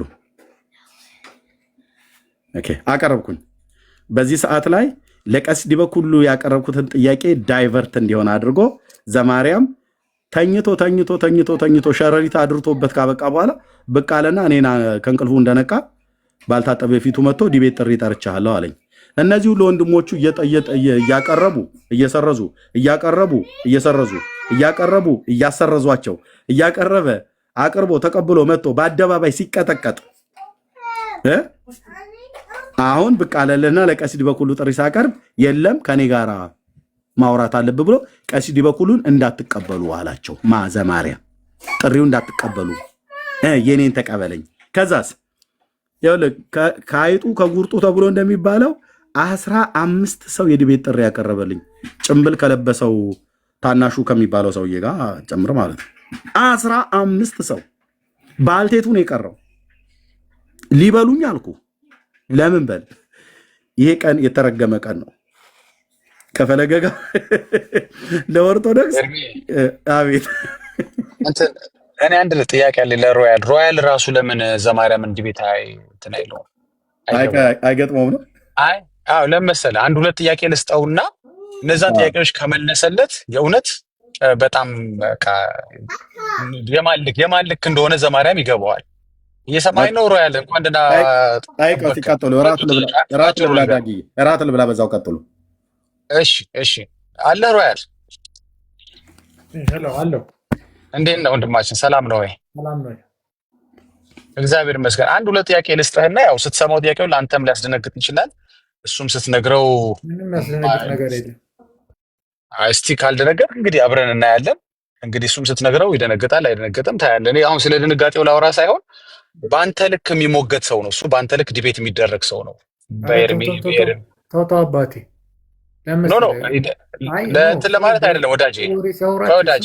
እኔ ልንገርህ ኤርሚያስ ጥያቄውን ስማውና ይሄ የእሱ ልክ አይደለም፣ ይሄ በጣም ቀላል ጥያቄ ነው ለሱ። ከዘማርያም ጋር ተነጋግሮ ዲቤት አድርጎ ዘማርያምን እንደው ትንሽ እንኳን ፐርሰንት ኤርሚያስ ከበለጠ እኔ ፕሮቴስታንት ሆናለሁ ስለማቅ አንተ ጠይቀኸው መመለስ የሚችል ሰው አይደለም። ጥያቄዎቹን ልስትከፈለግ ስትሰማቸው ማደነገጥ ነው የምደነገጥ። እሱ ለአንተ ተውልሃለሁ። ካደነገጥ ምንም ችግር የለም። ኧረ እኔ ክርስቶስ ሰምራ ጋር አልሄድም። ተዘጋጅ ብቻ አንተ ተዘጋጅተሃል። ጥያቄዎቹን ልሰጥህ ነው። ኧረ በእናትህ ትበልሽ ተናገር። እሺ ሮያሊ፣ የመጀመሪያው ጥያቄ መቼም ከኢየሱስ እኛ ወንጌል አማኞች የሚበልጥብን ስለሌለ ማለት ነው። እሱ ፍጹም አምላክ ፍጹም ሰው ስለሆነ በሱ ዙሪያ ነው የምትጠይቀው። ምን ብለህ ትጠይቀዋለህ መሰለህ? ኢየሱስ ወደ ምድር የመጣበትን ዓላማ መቼም ለአንተ አልነግርም ሮያል አይደለ? እስኪ ባጭሩ ንገረኝ። ዝም ብለህ 10-15 ሰከንድ ወስደህ ንገረኝ። እንደማታውቅ አይደለም የምጠይቀህ፣ አታውቅም ብዬ ሳይሆን የምታውቀው እንድትነግረኝ ነው። እኔ በዚህ አልጠረጥርህም ወይም ንቄ አይደለም። እኛን ለማዳን ጥያቄ ቴንክ ዩ አውቃለሁ። ይሄ በጣም ለአንተ የሚመጥን ጥያቄ ሆኖ አይደለም፣ አታውቀውም ብዬም አይደለም። ይሄ ማለት ማንም ሰው የሚያውቀው ነው። እንኳን ክርስቲያን ያልሆኑ ላይ ያውቃሉ እንደዚህ እንደምንል ሊያድን እንደመጣ ነው የሚያውቁት። ለምንድን ነው ከፈለግ መረጃውን አሳያለሁ። እዚህ ጋር በተአምረ ኢየሱስ ላይ ኢየሱስ ሰው ለምን ገደለ ይላል። ተአምረ ኢየሱስ ሰው የገደለ ኢየሱስ አለ ወይ ኦርቶዶክስ ቤተክርስቲያን ውስጥ ስትለው እሱ ምን ብሎ ሊያስረዳ ይችላል መሰል አገዳደሉ እንዴት መሰል አንዳንዴም ሊገል ይችላል። እሱ እንደኔ ይገላል ያድናል ይላል። አይ ነው እሱማ መግደልም ማዳንም እግዚአብሔር እንደሆነ አውቃለሁ በለው። የመጣበት ዓላማ በምድር ቆይታው ግን ሰው ሊገል የመጣበት ዓላማ ነው ወይ ነው ሊያድን የመጣው ወይስ ተጓዳኝ የሆነ ሊያድን መጥቶ በዛውም ደግሞ መሀል ላይ የገደላቸው ሰዎች አሉ ወይ? እኔ ከነስሙ ሰጣለሁ ከነምዕራፉ ሰጣለሁ። አሁኑኑ ከፈለክ በቀጠሮ አይደለም። ስለዚህ ይሄንን መልስ የሚመልስልህ ከሆነ ሰምቻለሁ። እኔ ደግሞ እንዲህ አይነት ተራ የቡና ወሬ ያኔ መሰለ ሊቅ ሂጄ አልጠየቀውም። እኔ ይሄ ተራ የቡና ወሬ ነው። ልክ ነህ። ለአንተማ ነው እኔ ለኛ ከኛ አንጻር ነው የጠየቁት እኮ መረጃውን መጠየቅ ነበረብህ። ጥላቻ ከሆነ ምናምን ሮያል ቆይ አንድ ጊዜ ለአንተ ተራ ነው። ለእኛ ግን በጣም የምንወደው ጌታችን የምናከብረው አምላካችን ገባ በዚህ መልክ ሲብጠለጠል ለእኛ ተራ አይደለም። ገብቶሃል? እኔ ነው እሺ ተጠይቀኛል። ሁለተኛው ጥያቄ ልንገርህና ቆይ ሮያል አልጠይቅም እኮ ማለት ትችላለህ። አንዴ ሮያል የኔ እናንተ ብዙ ሌላ ተግባብተን ማውራት ከቆየን ከጀመርን ቆይተናል። በጣም መግባባት በጣም ጀምረናል። ከኤርሚን ጋር እያየሁ ነው። በጣም መግባባት ጀምረሃል። ጥሩ ነው። አትቀበለው ጥያቄ። ለእኔ ግን ቢግዲል ለእኔ ምን መሰለህ ገባ ኢየሱስ በዚህ መልኩ ሲጠለጠል መስማት ለእኔ ያመኛል፣ ያጥወለውለኛል፣ ያስቆጣኛል። ገብቷል? ሊያድን የመጣ ጌታን ገባ ገዳይ ማለት በተለይ በምድር ቆይታው ማለት ነው። አይ ነው ህይወትን የሚሰጥ ህይወትን መንሳት የሚችል እሱ አይደለም ልልህ አይደለም። ግን የመጣበት ዓላማ አባት ልጁን የላከበት ዓላማ ልጅም የተላከበት ዓላማ አንዱ በተጓዳኝ መግደል ነው ተብሎ ምዕራፍ ተሰጥቶት ተአምር ተብሎ ነው የተቀመጠው። ለዛውም ተአምር በ5 ዓመቱ ኢየሱስ የሰራው ተአምር ላይ የተካተተ ተአምር ነው። እንዲህ አይነት ተአምር አልሰራም። ለአንተ ካላመመህ እኔ ለምን በግድ ይመምህ አይባልም እኮ ሰው በቃ ካላመመው ላመመው ነው እናልፈዋለን። ለዚህ መልስ የለውም ሊቁ ዘማርያም ለዚህ መልስ የለውም። ኦኬ ካለው ትነግረኛለህ። ይሄን ዲቤት አድርገው ለዚህ መልስ ስታገኝለት በምን ልክ ኦርቶዶክስ በምን ልክ ኦርቶዶክስ ኢየሱስን እንደምታቃልለው አይተህ ከዛ በኋላ አንተ ትወስናለህ። ወይ ይመችህና ትቀጥላለህ ወይ ደግሞ አሁንም ሌላው እንግዲህ የቡና ካልከው እኔ ደስ ይለኛል። በእርግጥ ልክ ነው፣ ሰድበውታል፣ በቡና ልክ አውርደውታል። እኔ ይሄንን የክብር ወሬ አልለው የባለጌ ወሬ የቡና ወሬ ነው የምለው እኔም እንዳንተ። እውነትህን ነው። ይሄ የታምረ ኢየሱስ ላይ መጻፍ የሌለበት አንደኛ ኢየሱስ ያላደረጋቸው ታምሮች ናቸው ነው እንኳን ተብሎ ቢታሰብ በዚህ ልክ ኢየሱስን ማዋረድ እውነትህን ነው። ይሄ የክብር ወሬ ነው ብዬ እኔም አላስብም። እሺ ካለ ትጠይቀኛለህ። ሁለተኛው ልቅጠኝ፣ ወደ ሁለተኛው ሊድ ሁለት ብዬ ነው የጀመርኩት። አሁን የፈጠርኩት አይደለም፣ ስጀምርም ሁለት ብዬ ነው። እንግዲህ የቡና ካልከው እንግዲህ ሞር አንተ ነህ የምታውቀው የቤትህን መጽሐፍ። እኔ እንዲህ ስትለው ስሰማ መጽሐፉን ደስ ነው ያለኝ። በእርግጥ ብታከብረው ኖር እናደድ ነበረ። እንዲህ ስታዋርደው ታምረ ኢየሱስን ቤተክርስቲያኒቷ ብታከብረውን መጽሐፍ ቤተክርስቲያኒቷ በእሷ እውቅና ታትሞ የወጣን መጽሐፍ የቡና ወሬ ስትለው መስማት ደስ ይለኛል። እኔ አልጠላሁትም። እሺ ልቀጥላ ወደ ሁለተኛው። እሺ ወደ ሁለተኛው ልቀጥል። ሁለት ጥያቄ ስላልኩህ ነው ገባ። ሁለት ባልለ ኖሮ አንድ ስጨርስ ለአንድ አንተ ድል ሰጠህ ነበር። ወደ ሁለተኛው ደግሞ ልቀጥል። ሌላው ደግሞ የጌታችን የኢየሱስ ክርስቶስ እናት ለኛ ብጽዕት ናት፣ የተወደደች ናት፣ የተባረከች ናት። በጣም ነው ሪስፔክት የምናደርጋት። አዎ ይሄ እንዲታወቀልን እንፈልጋለን። ጥያቄው ምንድን መሰለ? ይቺ እናት እኛ 100% ማለት ነው 100% ሰው ገድላለች ብለን አንዳንድ 100% ተአምሯ ላይ ግን ተአምሯ ላይ እሷም ልክ ኢየሱስ በተአምሩ ላይ ገድላል እንደተባለ እሷም በተአምሯ ላይ ሰው ገድላለች ተብሏል። ሰው የገደለች ማርያም አለች ወይ ብለህ ስትጠይቀው አዎ ምን መሰለ እንደዚህ ሆኖ እንትን ተፈጥሮ ኦኬ በእንትን ጉዳይ ቆይ እንድጨርስ ግድ የለም በእንትን ጉዳይ የምትገድ ማርያም አለች ወይ? የፍቅር እናት ብዙ ነው የምትለዋት አይደል እንዴ? አንዳንዱ መጽሐፍ ቅዱስም የማይላትን ነው። እኛ መጽሐፍ ቅዱስ ያላትን ብዬልን የጀመርኩት በዚህ ልክ ገብቷል። ማዋረድ ለምን አስፈለገ? ነፍሰ ገዳይ እሷን ማለት ምን አስፈለገ? በምክንያትስ የምትገድነች ወይ? ገባ? አሳማኝ ምክንያት ሲሆን ምንድን ነው እንዳልጨርስ ሀሳብን የፈለገው ለምንድን ነው? ጥያቄው በቃ ስጨርስ እኔ እኮ አቆማለሁ። ምን ሆናል? ሮያሊ በጣም ኢንተራፕት ማድረግ አልበዛ? ልጨርሰው። ስለዚህ በዚህ ልክ ቃሞ ከሆነ ደስ ይለኛል፣ ሳያም ከሆነ ችግር የለውም። ምናልባት አትሊስት የማርያም ያማል ብዬ አስባለሁ። እንግዲህ ኢየሱስ ካላመመ እኔ በግድ ይመማ አይደለም፣ ቅድም ነግሬያለሁ። እስኪ ደግሞ የማርያምን ልሞክርህ። ሄደህ አሞህ ዲቤት የምታደርገው ከሆነ ማለት ነው ምንም እኮ ችግር ጥያቄ አይደለ? ዲቤት ማለት አንዱ ፓርቱ ይሄ ነው። ስለዚህ ለምንድን ነው በተአምሯ ላይ ገድላለች ተብሎ የተቀመጠው? አይ እንዲና እንዲህ ነው ካለ በአሳማኝ ምክንያት የምትገድ ማርያም አለች ወይ? ታሪኳ ላይ ይሄ እንደዚህ ሐዋርያቶች ይህን ታሪክ ያውቁታሉ ወይ? ገባ? ማርያምና ነፍስ መግደል አብረው የሚሄዱ ናቸው ወይ? ለእኛ ሄድልን፣ ለእኛ ማቻ ያደርግልን። እኛ በዚያ እናቃት፣ እንዲህ ብለን አናዋርዳት። ለምን አስፈለገ? ታምሯ ላይ ማርያም እንደዚህ ማዋረድ ለምን አስፈለገ ስትለው የሚሰጠህ መልስ ከሆነልህ ይሁንልህ። እኔ ግን እንደነገርኩ ማርያምም ኢየሱስም በጣም የምናከብራቸው አንደኛው አምላክ ፍጹም ሰው ፍጹም አምላክ፣ አንደኛው ደግሞ ፍጡር የተባረከች የተወደደች ብጽዕት ነችና ሁለቱም ነፍስ ገድለዋል። ይሄ ጥያቄ ቡና ነው ስትለኝ ግን አስደስቶኛል። አይ ልደብቀው ደስታዬን አልፈልግም፣ ታሪኩ ቢያስቆጣኝ። አሁን ያንተ ተራ ነው፣ ቀጥል፣ ተባረክ። እሺ አመሰግናለሁ። መጀመሪያ ልጠይቅ የምፈልገው ጥያቄው ቻይልዲሽ ስለሆነ ስንተኛ ክፍል ድረስ ተምርሃል ነው እና በኋላ ነው ትመልስልኝ። እስከ ስንት ትምህርት ተምርሃል? አንድ ሁለተኛ ደረጃ ደግሞ ክርስቶስ ገዳይ ነው ምናምን ብሎ ተጽፏል ላልከው ክርስቶስ ለእኛ ሲል መጥቶ የሞተልን እንጂ ክርስቶስ ገዳይ ብላ ኦርቶዶክስ አታስተምርም። ይህም በጣም የህፃኑ ጨዋታ የህፃን ወሬ ነው። እሱንም ቶ እመቤቴን ደግሞ ያላልከው ደግሞ እንደዚህ ተአምሯ ላይ ሰው ገላለች ምናምን ላላልከው ነገር እመቤቴ በፍቅሯ ሰው ትገላለች። የእመቤቴን ፍቅር ስለማታውቀው አልፈርድብህም። እሷ በእሷ ፍቅር ሰው ሊሞት ይችላል። በጣም ከመጠን በላይ ልትወዳት ትችላለህ። ምክንያቱም የጌታችን እናት ነች። ግን አንድ ጥያቄ ልጠይቅህ ያልኩ ቅድም ጀምሮ ምንድን ነው እናንተ ኢየሱስ ሶስቱን ጥያቄ ልመልሰው እንረሳዋለሁ አለ። በዚህ ጥያቄው መደጋገም ሊኖርብህ ነው። ሶስት ነው የጠየቀኝ። አሁን አራተኛ ልጠይቀኝ። ሶስቱን ልመልስ። የመጀመሪያው ምን ያህል ተምረሃል የሚለው ነው። አንድ ልመልስና አለመጠየቅ ነበረ። የማይመለስ ጥያቄ ከሆነ አትጠይቀኝ። አይ እመልሳለሁ። አራተኛውን አላስታውሰውም። የተማርኩትም ትምህርት ከሶስት ጥያቄ በላይ እንዳስታውስ የሚያደርግ አይደለም። ሶስት ነው የማስታውሰው። እሺ ምን ያህል ተምረሃል ላልከው በማዕረግ እስክመረቅ ድረስ ተምሬያለሁ። ዝም ብሎ አይደለም፣ በማዕረግ እስክመረቅ ከብዙ ሺህ ተማሪዎች ውስጥ 4 ልጆች ብቻ በማዕረግ እስክንመረቅ ድረስ ተምሬያለሁ። አንድ ያስክልኝ። እሺ ሁለተኛው ደግሞ ቻይልድሽ ጥያቄ ላልከው ምን ታደርገዋለህ እንግዲህ ቻይልድሽ ታሪኮችን እድሜ ጨምረህ አደልት አድርገህ አትጠይቃቸውም። ቻይልድሽ ነች ታሪኮች፣ ተረቶች ናቸው፣ ስድቦች ናቸው፣ የቡና ወሬዎች ናቸው፣ ብልግናዎች ናቸው። አየህ አላሰለጥናቸውም፣ አልቀባባቸውም እንዳሉ ነው የምሰጥህ። ስትጽፈው አንተ ቻይልድ አድርገህ የጻፍከው ነገር እኔ አሳድጌ አመንድጌ አልጠይቅህ ነገር ምን ላድርግ የኔ ጌታ። እሺ ሶስተኛው ደግሞ ምንድን በፍቅሯ ትገላለች አልከኝ። እኔ በሰይፍ እንደገደለች በመረጃ ባሳይስ፣ ከመላክ ተቀብላ በመስቀል እንደገደለች ወግታ የሰው ጎን ወግታ እንደገደለች ብነግርህ እሱም ፍቅር ይሆን? ምናልባት በጣም ማርያም እንዳትወደው ሰው ሊጸልይ ነው ማለት እኮ ነው። ታሪኳን ሲሰማ ወይኔ ማርያም ስትወድ ለካ እንደዚህ በመስቀል ተወግታ ትገላለች ብሎ ሰው እንዲፈራት እያደረጋችሁ እኮ ነው። የማርያም ፍቅር ከሆነ እኔ ባትወድ ይሻላል። ያርሻል። ሶስቱን መልሻለሁ። ቀጥል። እሺ አሁን የምጠይቅህ አንድ ጥያቄ ነው። እሱ ምንድን ነው? ብዙ ጊዜ ኢየሱስ ኢየሱስ ኢየሱስ ትላላችሁ። ኦኬ ቆይሮ አሁን ይሄን ዳጊ የተናገረው ለምን መረጃ አቅርብ ለምን ግን አትለውም? ህዝብ ፊት ለምን አታዋርደውም? ዳጊ አይ እኔ የህፃን ወሬ ስለሆነ እንደዚህ ነው የህፃን ወሬ መሆኑን አንደኛ እሱን አሁን እንግዲህ ተምሬያለሁ በማዕረግ ተመርቄያለሁ ብሎ ያለ ሰው ምን ያህል የህፃን ወሬ እንዳወራ እዚህ 765 ሰው ፊት ለምን አታዋርደው?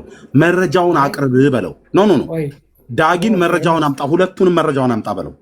ኖ መረጃውን አምጣው ማለት ነው። እኔ በአንተ ፊት በሆነ ይሄን ነው የምጠይቀው። የተጻፈውን አንተ አሁን ቤተክርስቲያን እንደዚህ አታስተምርም ማለት እሱ ደግሞ ታስተምራለች ብሎ አለ። መረጃውን አምጣና ኖ እኔን አትጠይቀኝ።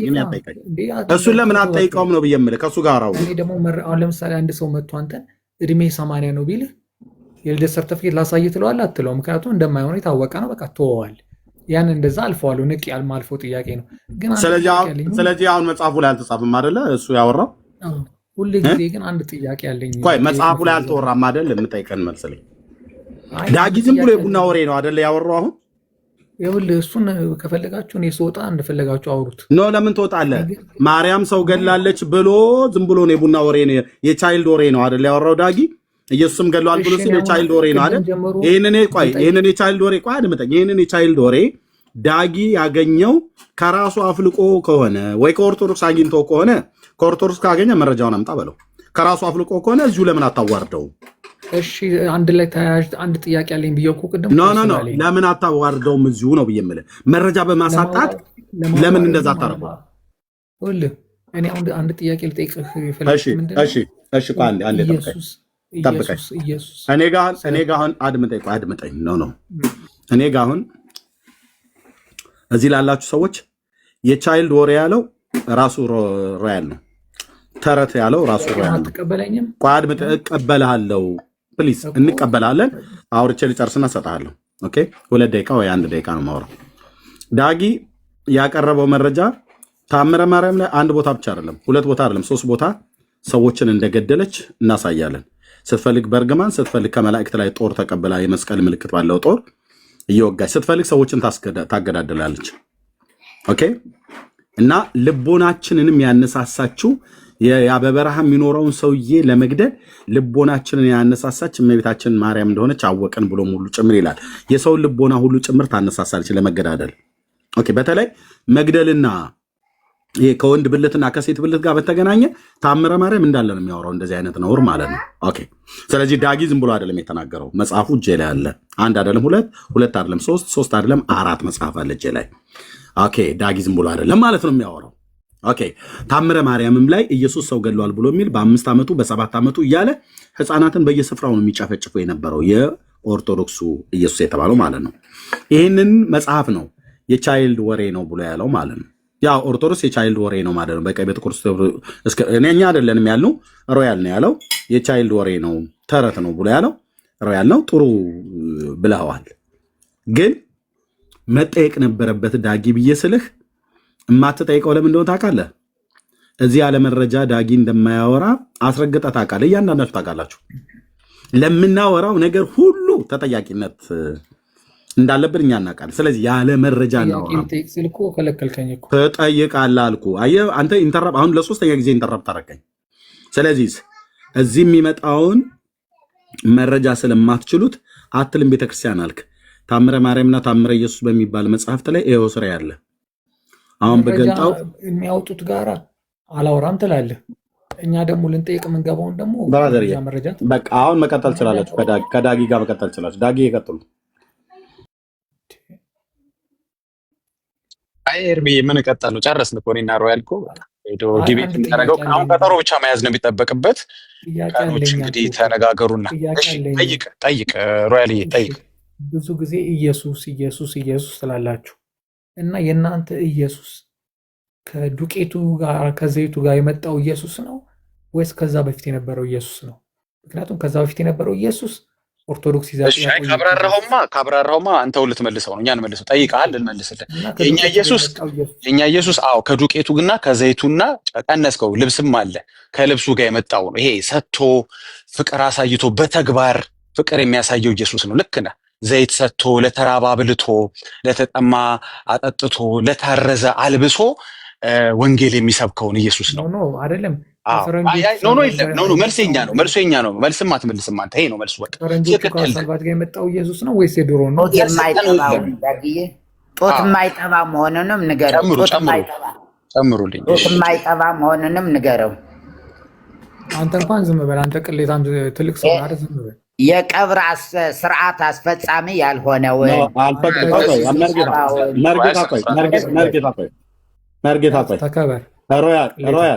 ሮያል አልፈቅድልህም። ታላቅ ወንድማችንን ስለተሳደብክ እታች ውረድ።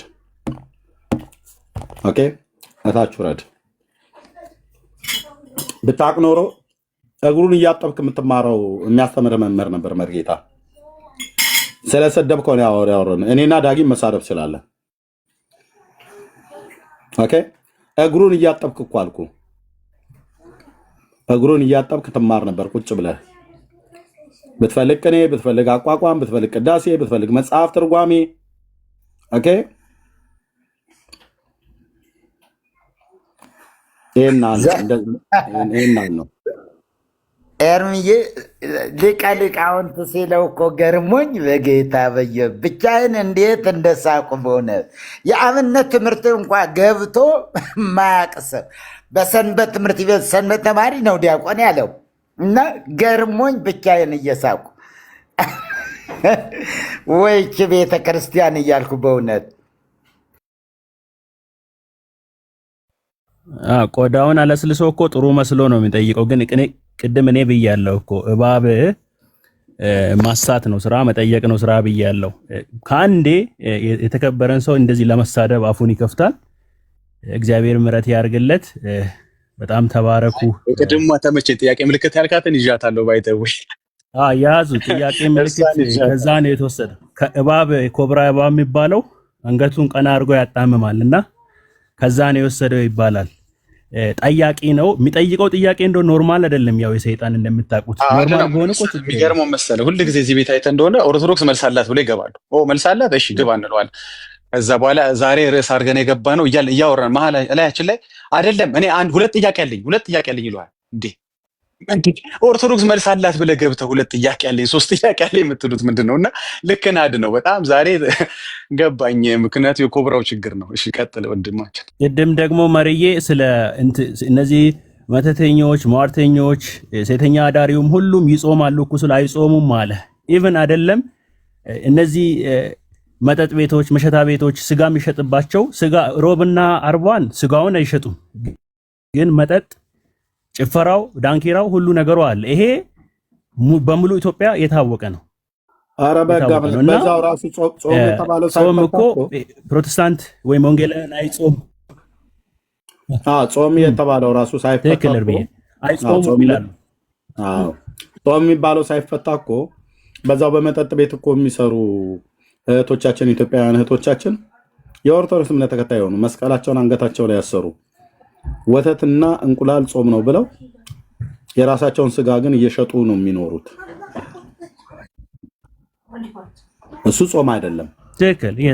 ያን እኮ በዚህ አይነት የኃጢአት ውድቀት ውስጥ ያሉ እንደዛ ማድረጋቸው ደስ ባያሰኘንም እኛንም ጭምር የሚያም ቢሆንም ስንቶቹ ናቸው ንስሐ አባት ያላቸው? ስንቶቹን ነው ደርሰው እንደነኛ አይነቶቹን ካሉበት ነገር ውስጥ ያወጡት?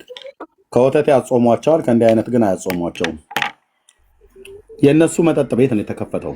የእነሱ ናይት ክለብ ነው፣ ጭፈራ ቤት ነው የተከፈተው። ምንም የሞራል ነገር የላቸውም። እውነትን ነጋገር ከተባለ በጴንጤ ፊት ቆሞ ለማውራት የጽድቅ ቁመና የላችሁም። ለማናደድ በልገን ሳይሆን ሪያሊቲ ስለሆነ ማለት ነው። እና ቀጥላድ ነው። ቴንክ ዩ። ትክክል። ሰው በእርግጥ በመብላት አይደለም አድነውዬ። በተለይ ምንድነው አሁን አስማተኛ፣ ሟርተኛ፣ ጠንቋዩ ምናምን ያልነው ከነዚህ ሁሉ ማለት ነው። መቼም ያው ጥንቆላና አስማት ለእኔ ማንም እንትን ሊለኝ አይችልም። አንደ ረቢ ድግምት እየደገምን እኮ ነው ሮብና አርብን፣ ሌላውም አጽዋማት ምንም አይነት አንነካም። ግን አንደ ረቢ ምንድነው? አንደ ረቢ ድግምት ማለት ንዑ ኩልክሙ ሰራዊት አጋንንት ሀቤየ፣ የአጋንንት ሰራዊት ሁላችሁ ወደ እኔ ኑ። ከመ ኢይቅረቡ ሚካኤል ወገብርኤል ወኩሎሙ መላእክቱ ለእግዚአብሔር። ሚካኤልና ገብርኤል የእግዚአብሔር መላእክት ሁሉ ወደ እኔ እንዳይቀርቡ ንዑ ሀቤ ኩልኩም ሰራዊት አጋንንት፣ የአጋንንት ሰራዊት ኑ ወደ እኔ እንዲህ እየተባለ ወይኔ ይህን እያልን እየደገምን ግን ሮምና ዓርብን አንበላም እና እስከዚህ ጥግ እኔም ራሴ ማቀውን ነው ማለት ነው። በህይወቴም ማቀውን ነው እየተናገርኩ እንጂ ሌሎቻችሁ ሁላችሁ ታውቁታላችሁ። እንዲው ስማቸውን አንጥቀስ ዘፋኞች እንዲው ሮብና ዓርብ እንዲው ሲበሉ የፈለገ ይሁን ወተት ይጠጣሉ እንዴ? ማኪያቶ ይጠጣሉ እንዴ? ምንም በምንም ተአምር ቢሞቱ እንዴ እኔ እኮ ክርስቲያን ነኝ ነው የሚሉ። ዘፈኑስ ምንም ክልከላ የለበትም። ምንም ክልከላ የለበትም። ለምን? እግዚአብሔር ሰጠን ስለሚሉ። ዘፈን ራሱ እግዚአብሔር ሰጠን ስለሚሉ ምነው እንትና ጠፋሽ፣ ምነው እንትና ጠፋሽ ሲባል እኮ እግዚአብሔር ይረዳኛል በቅርቡ አንድ ዘፈን እለቃለሁ እያሉ አይደለም እንዴ? ተባረኩልኝ። እችን የአስማቷን ለመናገር ፈልጌ ነው። እሺ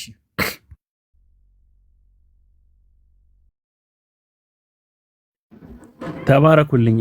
እኛ ድሮ ዩኒቨርሲቲ ስንማር የዛኔ ያው እንደዚህ መንፈሳዊ ትምህርቱን ብዙ አልሄድንበትም እና ዓርብና ሮብ ማትጾሙ ለጋናም ነው የምትገቡት ላይ ይሉን ነበር እና በዛ አይደለም ጋናም የሚገባው በመጾም ባለመጾም አይደለም። ሰው በክርስቶስ ካልሆነ ነው ፍርድ የሚጠብቀው ማለት ነው። እና ቅድም ወንድማችን ተረጋግቶ ማውራቱ ደስ የሚል ነገር ቢሆንም ግን እውነተኛውን ነገር አይፈልግም። ዳግዬም ጠየቀው፣ እርሚም ጠየቀው፣ መፈተሽ እንኳን አይፈልግም። እነሱ ጋር ያለውን ዝባዝንኬ ተረት ክርስቶስ ገዳይ ነው ማርያም ገዳይ ናት የሚለውን መፈተሽ እንኳን አይፈልግም። የህፃን እውነት ለመናገር የህፃን ወሬ እኮ ነው። ግን የህፃን ወሬ በጣም ጥንታዊት በተባለችው ትልቅ ስም ባላት ትልቅ ተከታይ ባላት ትምህርት ሆኖ ቁጭ ብሎ ብዙዎችን እየመረዘ ወደ እውነት እንዳይመጡ እያደረገ ያለ ነው። ኦፍ ኮርስ ዳጊ እንዳለውም ተረት ነው፣ የህፃን ወሬም ነው። ግን እናንተ ጋር ከብሮ በአውደ ምሕረታችሁ በየቦታው እንደ ትምህርት የተቀመጠ ነገር ነው። ለምን አትጠይቅም? ሮያል ከታች ሆኖ ይሰማል ብዬ አስባለሁ። ለምን አትመረምርም? አይምሮ ተሰጥቷል የሰው ልጅ እስከሆንክ ድረስ ማለት ነው። ለምን አትጠይቅም? ዘማርያም ሰምቲንግ ከምትል ለምን ራስ አትጠይቅም? ለድቤት ኤርሚ አዲስ አይደለም፣ ድቤት አድርጓል። ከኤርሚ ጋር ደግሞ ኦፍ ኮርስ እግዚአብሔር አብሮታል፣ የእግዚአብሔር ህዝብ አብሮታል፣ እንጸልይለታለን። በጣም እናንተን የማናደድ የእናንተን ቤተክርስቲያን የማፍረስ እቅድ አለ የሚያዘው። ግን ተናገር እውነቱን እንደምል እንደ ቶፒኩ እንደ ታይትሉ እውነትን የመናገርና እዛ በእናንተ ቤት ያለውን ተረት ማፍረስ ነው። ዳግዬ ራሱ የትም ብትገቡ ይላል የእናንተን ተረት እየመጣው አፈርሳለሁ ይላል። ኦልሬዲ ብዙ ነገር እኔ ዲክሌር በመሆኑ ደስ ይለኛል፣ በመታወቁ በህዝቡ ዘንድ ማለት ነው። አሁን ምናልባት የተወሰነ ሰዎች አሉ በዚህ በእውቀት በማጣት ታስሮ ያሉ እውነት መስሏቸው እንደገና በጥቅም ተይዞ ያለው አሉ። የትኛውም ህብረት ላይ ኢቭን በወንጌላውያን እንኳን ቢሆን ከዚህ በኋላ በዚህ በጥቅም በሆድ በተለያየ መንገድ የሚያገለግሉ ሰዎች አይቀጥሉም። ምክንያቱም ጌታ ሊመጣ ቅርብ ስለሆነ ማለት ነው፣ በጣም ቅርብ ስለሆነ ማለት ነው። አይቀጥሉም። ብዙዎች በራሳቸው ስራ አፍሮ የሚመለሱበት ዘመን ቅርብ ነው። ምክንያቱም እያየንም ስለሆነ ማለት ነው። እያየንም ነው። ከዛ ቤተ እምነት ብዙዎችን እንደውም ዋና የሚባሉትን እግዚአብሔር ደግሞ ነጥቆ አውጥቷቸዋል። ኤርሚንም በል እነ በጋሽ እነ ትዝታውን በል ሌሎችም አሉ። እኔ ደስ ይለኛል ማለት እንደዚህ እውነት ስላወቁ ስለሌላ ሳይሆን እውነት ስላወቁ እውነትን ስለተረዱ ማለት ነው። እና ተረታችሁን ስጠይቅ ሮያል ተረታችሁን ቅድም ዳግዬ ቆንጆ ጥያቄ ነው የጠየቀው። ባትጠይቅ እንኳን ሄድና መርምር ራስህ። መቼስ ማንበብ መጻፍ ትችላለህ፣ አይምሮ አለህ ብዬ አስባለሁ። እና ተባረኩልኝ። በጣም ደስ ብሎኛል። እርብዬ ብዙ የስህተት ትምህርት ብዙ ሀዲዱን የሳተ ነገር እየፈረሰ ስለሆነ እንደገና አንድ ጥያቄ ለየትኛውም ኦርቶዶክሳውያን አንድ ጥያቄ ብቻ ጠይቃለሁ። ለምንድን ነው ሰው ወደ እውነት ወደ ክርስቶስ ሲመጣ የምትሳደቡትና የምታሳድዱት? አይሸማቀቁም። በእርግጥ እነሱ ልታሸማቅቋቸው የምትሞክሩት ነው። ዋቴቨር እርሚንም በሉ ሌላውንም የስድብ ማዕት የምታወሩት ለምንድን ነው? እንዶ እንጾማለን እንጸልያለን የምትሉ ሰዎች ከሆናችሁ ማለት ነው። ተባረኩልኝ። አመሰግናለሁ። ቴንክ ዩ ወንድማችን። እሺ አይ እንትና ሮያልን የማያውቁት ካሉ መጥፎ ሰው አይደለም፣ ግን አንፕሬዲክተብል ሰው ነው እና ብዙ አትታዘቡት። እሳቸውን ሲናገር መታገስ ስለማንችል ነው። እኔ ብዙ ጊዜ እንደ ሽሮ ነው ማማስለው፣ ራቅ ብዬ ኤኒ ታይም ሊገነፍል ስለሚችል ብዬ ኤኒ ታይም ሊፈነዳ ይችላል እና ሲጀምር ቀስ ብሎ ነው እና ያው ይሄ ጸባዩ የታወቀ ነው። ሌላ ጊዜ መልሰን ስናስገባው እሳቸውን የደፈረውን ነገር ዘንግተን ሳይሆን ይሄ አመሉ እስኪቆረጥለት ትዕግስት ለማሳየት ነው እንጂ ለእሳቸው ምን ለማንም ለወንድም እህቶቻችን መሰል ባህሪ እንዲያሳይ ወይም ያሳየውን ነገር ተቀበለ ነው አይደለም ለማለት ነው። ግን ይሄ ነው ባህሪው እና ብዙም እንትን አትበሉት። ራቅ ብላችሁ ነው የምታማስሉት ወንድማችንን። ያው ሀሁን ማለት ነው እንወዳለን። ሮያልዬ አይ ቲንክ አዶ ነው ራሱም ይናገራል። እንደኔ የሰደበው ሰው የለም። እኔን ሙልጭ አድርጎ ነው የሰደበኝ እና ግን በቃ አንዳንድ ጊዜ ሰዎችን ምንም ቢያደርጉ ጥሎብኝ ወደዋለሁ ብላችሁ የምትሉት አለ አይደል? እግዚአብሔር እንደዛ ልቤን ስላደረገው በጣም ደስ ይለኛል እና አልቆጥርበትም። አይታችሁታል ያለው ብሞት እኮ አለ ብሞት ጴንጤ አልሆንም አለ። ብሞት መቃብሬ ላይ ዛፍ ይበቅላል እንጂ አልሆንም አለ። የእነዚህ አይነት ሰዎች መጨረሻቸው የት እንደሆነ ታውቃላችሁ አይደል ወገኖች? ሲኦል አይደለም። የእንደነኛ አይነት ሰዎች መጨረሻቸው በጌታ በኢየሱስ ክርስቶስ ፍቅር ተይዘው ይወድቃሉ። ኢየሱስ ያሸንፋቸዋል፣ ጌታችን ማለት ነው። እና እኔ አሁን የሚታየኝ ሮያልን ሳየው ጌታ ኢየሱስ ምስክሬ፣ እናንተ ምስክር ትሆናላችሁ። ሮያል ጌታን ተቀብሎ የዚህ ወንጌል ሰባኪ ነው የሚሆነው። ጊዜ ሊወስድ ይችላል። ቅበሩኝ፣ ቁልቁል ቅበሩኝ የፈለገ ብሎ ሊል ይችላል። ሮያልዬ በቁምህም አንቀብርህም፣ ዘቅዝቀንም አንቀብርህም፣ አግድበትም አንቀብርህም። በስጋ ስላልሞትክ ማለት ነው። በመንፈስ እንኳን የሞት ስለ ሮያል በጣም እስማማለሁ። አሜን ብያለሁ። እንደዚህ በጣም አጥብቆ ጠያቂ አጥብቆ ተሳዳቢ ሰው መጨረሻ በጌታ ቤት ነው የሚወድቀው። ምንም ሳውል ዕጣ ፈንታ ማለት ነው። ቆንጅዬ ሰባኪ ነው የሚሆነው። ቆንጅዬ ሰባኪ ያልኩህ ጌታ እንደነኛ አይነት ሰዎችን ነው የሚፈልገው። እኛን ቢሳደብም አሁን ከልቡ ኢየሱስን ይወደዋል፣ ይፈልገዋል። እንትኑን አሁን የጠፋበት የቱ ጋ ነው መስመር፣ የቱ ጋ ነው እውነተኛ ያለው ነገር ብሎ የሚል ነው። እኛም እንዲህ አድርጎን ነበር የሚባል አንድ ነገር ሲባል ሰማሁትኛለ። ምንድነው? የሆነ ግጥም ነገር ነው። እኛም አንድ ሰሞን እንዲህ አድርጎን ነበር የሚባል ነገር ማለት ነው። እና ሮያል አንተ እሱና ያቺ ማነች አንዲት እህት አለች እዚህ እኛ ጋር የምትመጣ እንደውም ዳጊ መዝሙር ስዘምር ብል አትዘምርም ብለህ ምትላት ማነች? ጦርዬ። አትጠራጠር አልኩ። ጌታ ኢየሱስ ምስክር ነው። እሷማ ገብቷታል እኮ የሚገርም ቤቷ የምታወራው ነገር ብትሰማ በቀስ እያለች እየሰጠቻቸው ነው በመርፌ። ጥሩ ነው። ጌታ ይባርክ። እንደገባት ዘር ተዘርቷል ማለት ነው። መልካም ዘር። እንታገስ ብራዘር። በአንድ ቀን አይደለም የሆነው። እንዴ ለዘመናት የተዘራ ነገር እኮ ነው የሚነቅለው። መበሰጫጨት፣ መነጫነጭ፣ መሳደብ፣ ድንጋይ አንስቶ ሊወረውር እኮ ይችላል። ኦኬ በፋሳናት ነው የምፈልጣ አንተ ገብቶሃል ምናምን ነገር እኮ ያለኝ እኔ ታላቅ ወንድሜ። በመጥረቢያ ናት ነው ፋዘር ነው መካከል ላይ ገብቶ የገላገለን። ከአያቴ ጋር በዚሁ ሸኝሃለሁ ምናምን ነገር ብሎኝ ነበር። ለአያቴ ለቅሶ ሄደን ማለት ነው። እዛው ለቅሶ ቤት ስብከት ጀመርኩኝ ራሴ። የእናቴ የአባታችን የእናታችን ቤት አክስቴላ አጎቴ ለተተረማመሱ አልኩ። ማን ስለሆንክ ነው አንተ ምናምን ወንጌል ይሄን ይሰራል አልኩ እኮ ብራዘር። ወደ ወላጅ እናቴ ቤት እስካገባው ድረስ አልተውኩትም ትላለች አደላች ሱናማይቷ ሴት በመኃልየ ሰሎሞን ላይ። ኢየሱስን ይዘህ አያት ቤት እናት ቤት ስትገባ ቤተ ዘመድ ውስጥ ይዘህ ለቅሶ ቦታም ሰርግ ቦታም ላይ ቁጭ ብለህ ስታወራ በቃ ታሪክ ይቀየራል አልኩ። ይሄንን ብሎ ያለ ታዲያ በኋላ የተገኘ አትለኝም? ኤርሚያስን ተከትሎ ህልም አሳየኝ ጌታ ይነግራቸዋል። ከዚህ በፊት በጣም የሚገርም ምስክር ነው ማለት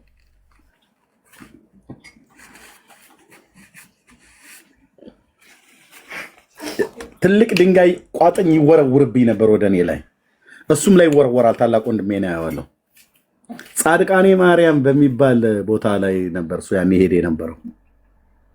በቃ ገዳማዊ ሆኖ ማለት ነው።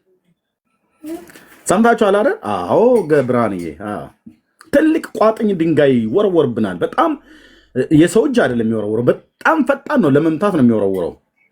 እና እኔ ሮጬ ሄጄ ትልቅዬ ቋጥኝ አለት ስር ገባለሁኝ። በህልም ነው እግዚአብሔር በህልም መሬት ጠብ የማይል ነገር ነው የሚናገረኝ ሲናገረኝ። እና ወንድሜም እየተከታተለ እኔን ይመጣና ከድንጋይ ውርዋሮ እኔንም እሱንም ሳይመታ እሱም መጥቶ እኔ ከኔ ጋር አብሮ እዛ ቋጥኝ ትልቁ አለት ስር ሲደበቅ ስንሸሸግ ከውርዋሮ ስንተርፋ አየሁኝ። ያሳየኝ ጌታዬ። በቃ እኔ ኦልሬዲ ገብቻለሁ አለቱ ስር ወንድሜም ላይ የሚወረወረና በቃ ሰነቃ እንትናለና ነገርኩትኝ። አዳማ አድሬ ማለት ነው። በአውቶቡስ ተራው መካከል ላይ ነው አንድ ዛፍ ስራ ቁሜ ነገርኩትኝ። ይሄን ብቻ አይደለም ሌላ ፈተና በህይወቱ ላይ እንደሚመጣ ጌታ ያሳየኝን ነገርኩት። እንዲህ አይነት ነገር ይመጣል በህይወት፣ እግዚአብሔር ግን ያድንሃል፣ ልብህን ለእግዚአብሔር እንድትሸነፍ አድርጋል። ተመነጫጨብ ነበር በቃ ምናምን ነገር አለኝ። በኋላስ መጣ ጀግናው የይሁዳ አንበሳ በመጥረቢያ አናትን በአናትን ነው የምፈልጠው ገብቶሃል ምናምን ነገር ብሎ ያለኝ የእናቴ አባቴ ሊታዳቅ ወንድሜ ማለት ነው። መስሪያ ቤት ሆኖ እየሰማም ሊሆን ይችላል። ኦኬ ዛሬ የት ነው ብለህ ብትል በመሰረተ ክርስቶስ ቤተክርስቲያን ጌታን ያመልካል። ግልጽ ነው።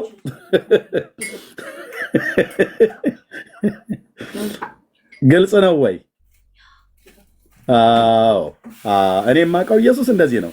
ዘሬን የወረሰ ነግሬያቸው ወንድሞቼና እህቶቼን ያንበረከከ አብሮ አደጎቼን ያንበረከከ በየሄድኩበት ከተማ በተናገርኩበት ቦታ ሁሉ ከቆይታ በኋላ አሁን ባለፈው ስሰማ የረጲ መድኃኔዓለም ዲያቆን ማን ነው መንግስቱ የሚባለው ማለት ነው አየር ጤና ኤርሚ ጌታን እኮ ተቀበለ። ያኔ ፀጉር ቤት ስትነግራቸው የነበረው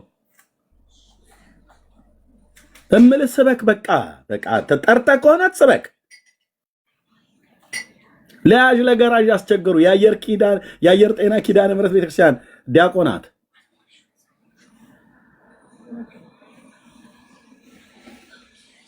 ኢየሱስ የእግዚአብሔር ልጅ አንተ ያድናል እኮ ቆንጅዬ እኮ አዳኝ እኮ ነው እህትዬ። መድኃኔዓለም እኮ ምስክር የራሱ ምስክር ነው። ቆንጅዬ እኮ አዳኝ ነው ኢየሱስ። ቆንጅዬ እኮ አልኩ።